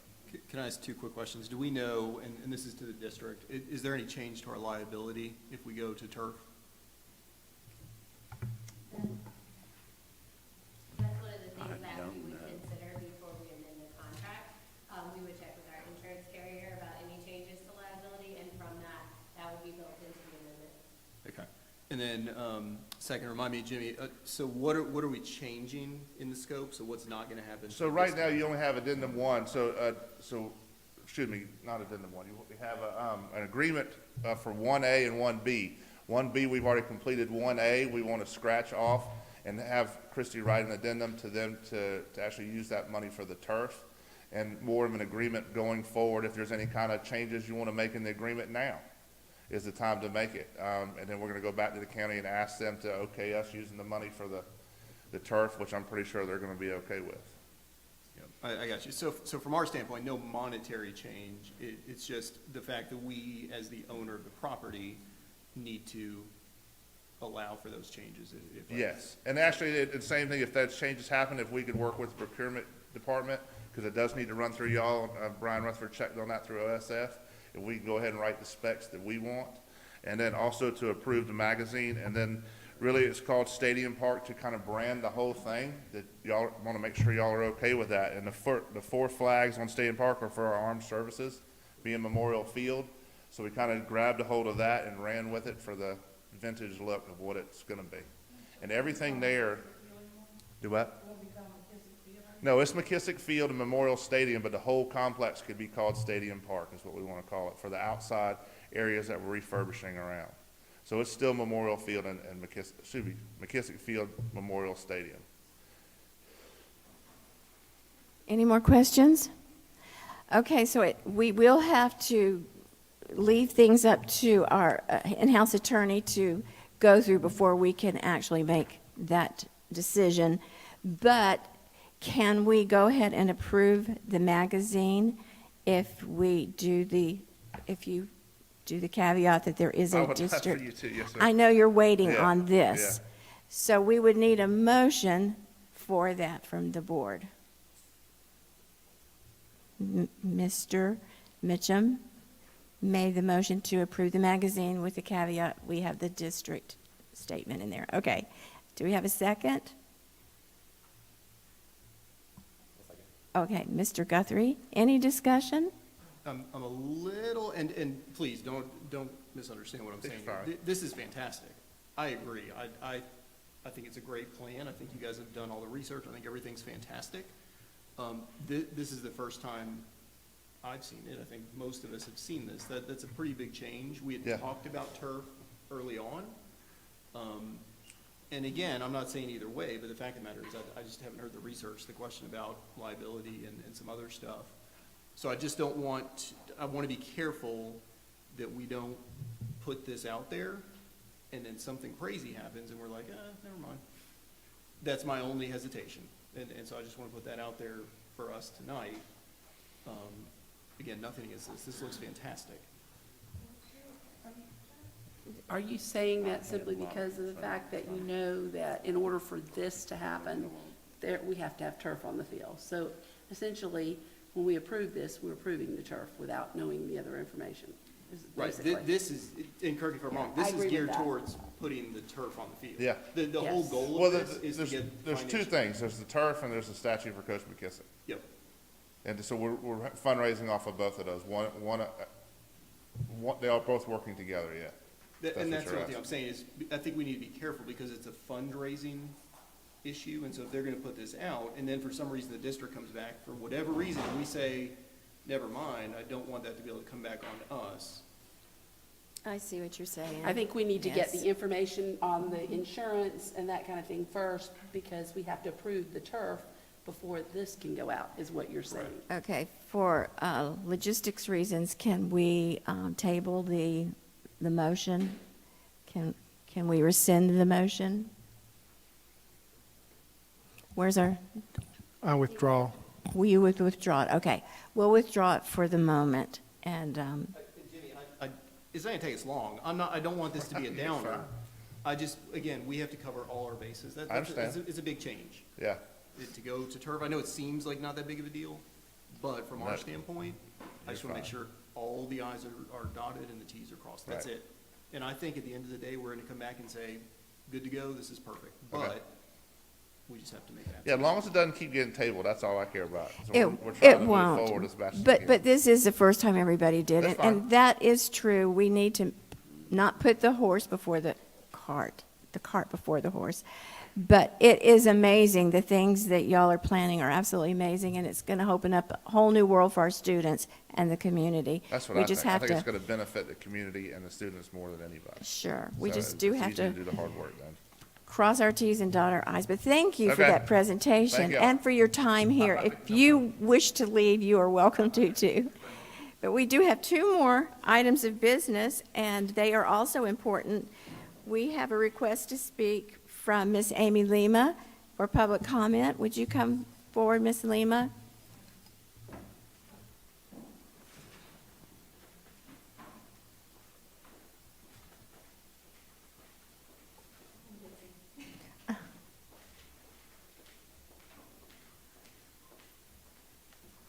Thank you so much for the opportunity to speak. I first want to say that I know we live in an emotionally charged time with the elections right around the corner and so much at stake, and I'd like to take this opportunity to thank our school board, our superintendent, our teachers, and our principals. I know of the insurmountable demands placed upon you all at this time, and I want you to know of my great respect for your service, and you are all in my prayers. I can't possibly imagine what you're dealing with at this moment. Thomas Jefferson said that government is best, that government is best which governs least. He was a political philosopher. He promoted classical liberalism, republicanism, and the separation of church and state. He was the author of the Virginia Statute for Religious Freedom, which became the basis for the Establishment Clause for the First Amendment of the Constitution of the United States. At only 33 years of age, he was also the principal author of the Declaration of Independence, that miraculous document which was also a foreshadow of the Constitution and the Bill of Rights. And little known to many people, he was also the author of a deleted passage in the Declaration of Independence that condemned slavery. He later, in a biography, quoted the deleting of that passage based on two states, South Carolina and Georgia, who did not want to address that issue. In interviewing a lot of the young people that I meet coming out of school systems all over the nation, not just here in South Carolina, I am disappointed and disturbed at the fact that our school systems seem to be failing in teaching them to understand the founding of our country, the Constitution and what their rights are, and the resulting patria, that great miracle that happened when all of this was put forth and the United States was created. It's truly a miraculous event. I do not agree with the ways in which we have vilified through revisionist history the founding fathers and many of the events that have taken place to create this great country, while allowing works of Karl Marx and communist propaganda to work their way freely into the text and philosophies of our local classrooms. I'm deeply concerned about the fact that the United States Constitution is not taught more fully in our schools, and American exceptionalism should be celebrated, and I feel that it's simply glossed over.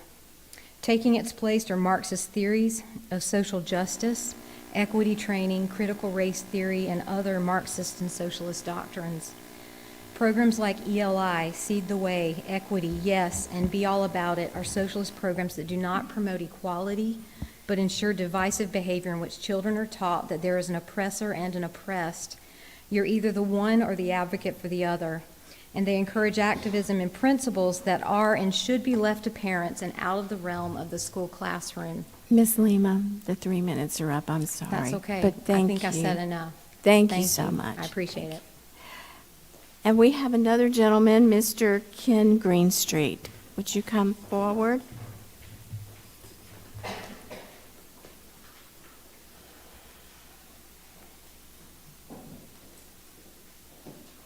A long, exciting night.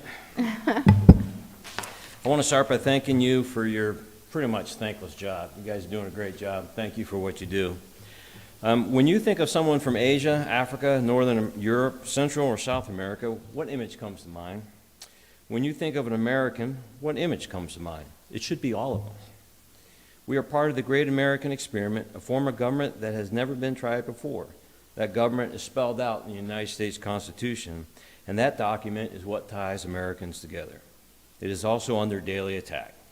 We have our foreign enemies, of course, but we also have domestic enemies. Some are easy to see, for example, Antifa. But even more insidious is that general lack of knowledge in America of the Constitution. I graduated from Stall High School, the old one. I learned about the branches of government and watched the Schoolhouse Rock videos, but I learned nothing of consequence about the Founding Fathers and their sacrifices. I had to learn for myself, for example, that the Three-Fifths Compromise was not an effort to dehumanize a people. That had already been done. But it was an effort to keep the fragile union of 13 individual countries or states together. As Benjamin Franklin stated in response to what form of government had been created at the close of the Constitutional Convention, he said, quote, "A republic if you can keep it." I submit to you that the study of the Constitution at this moment in America is more important than STEM classes. I find those important, but I think the study of the Constitution is more important at this moment. Remember, the Constitution holds America together. Ignore it, and we will go into the trash bin of failed countries. Misery and violence will follow as one group after another seeks to rule. I have spoken before about the dangers and allure of communism. Getting something for nothing is always an attractive sales pitch. It's working in America. I have spoken of the goals of communism that were stated over 60 years ago. I learned of these goals by reading The Naked Communist. It was originally written to be used as a textbook in high school. I invite you to read this book and decide for yourselves if it should be used in our schools. If it shows up, I'm opposed to the 1619 Project. That does not mean I believe studies of slavery should be ignored. Let's study the history of slavery, but let's start from the beginning, not just 1619. Slavery was practiced worldwide long before 1619, but only in America was a bloody civil war fought to rid America of this evil. Finally, today is Columbus Day. Christopher Columbus undertook an audacious voyage that opened sea lanes, led to the founding of the Constitution of America, and gave us unprecedented freedoms. America and our Constitution is the only light of freedom remaining in the world today that keeps absolute tyranny from reigning supreme. If you don't believe that, look at whom the protesters in Hong Kong looked to for help. And when America did not help, look at the communist government that crushed them. God bless America. Thank you for your time. Thank you, Mr. Greenstreet, very much. Well, it has been a long meeting, but it has been a very informative one, and I need a motion now to adjourn. Motion to adjourn. Thank you, Mr. Guthrie. I need a second. Ms. Tupper, all those in favor? It's unanimous. Thank you all for coming.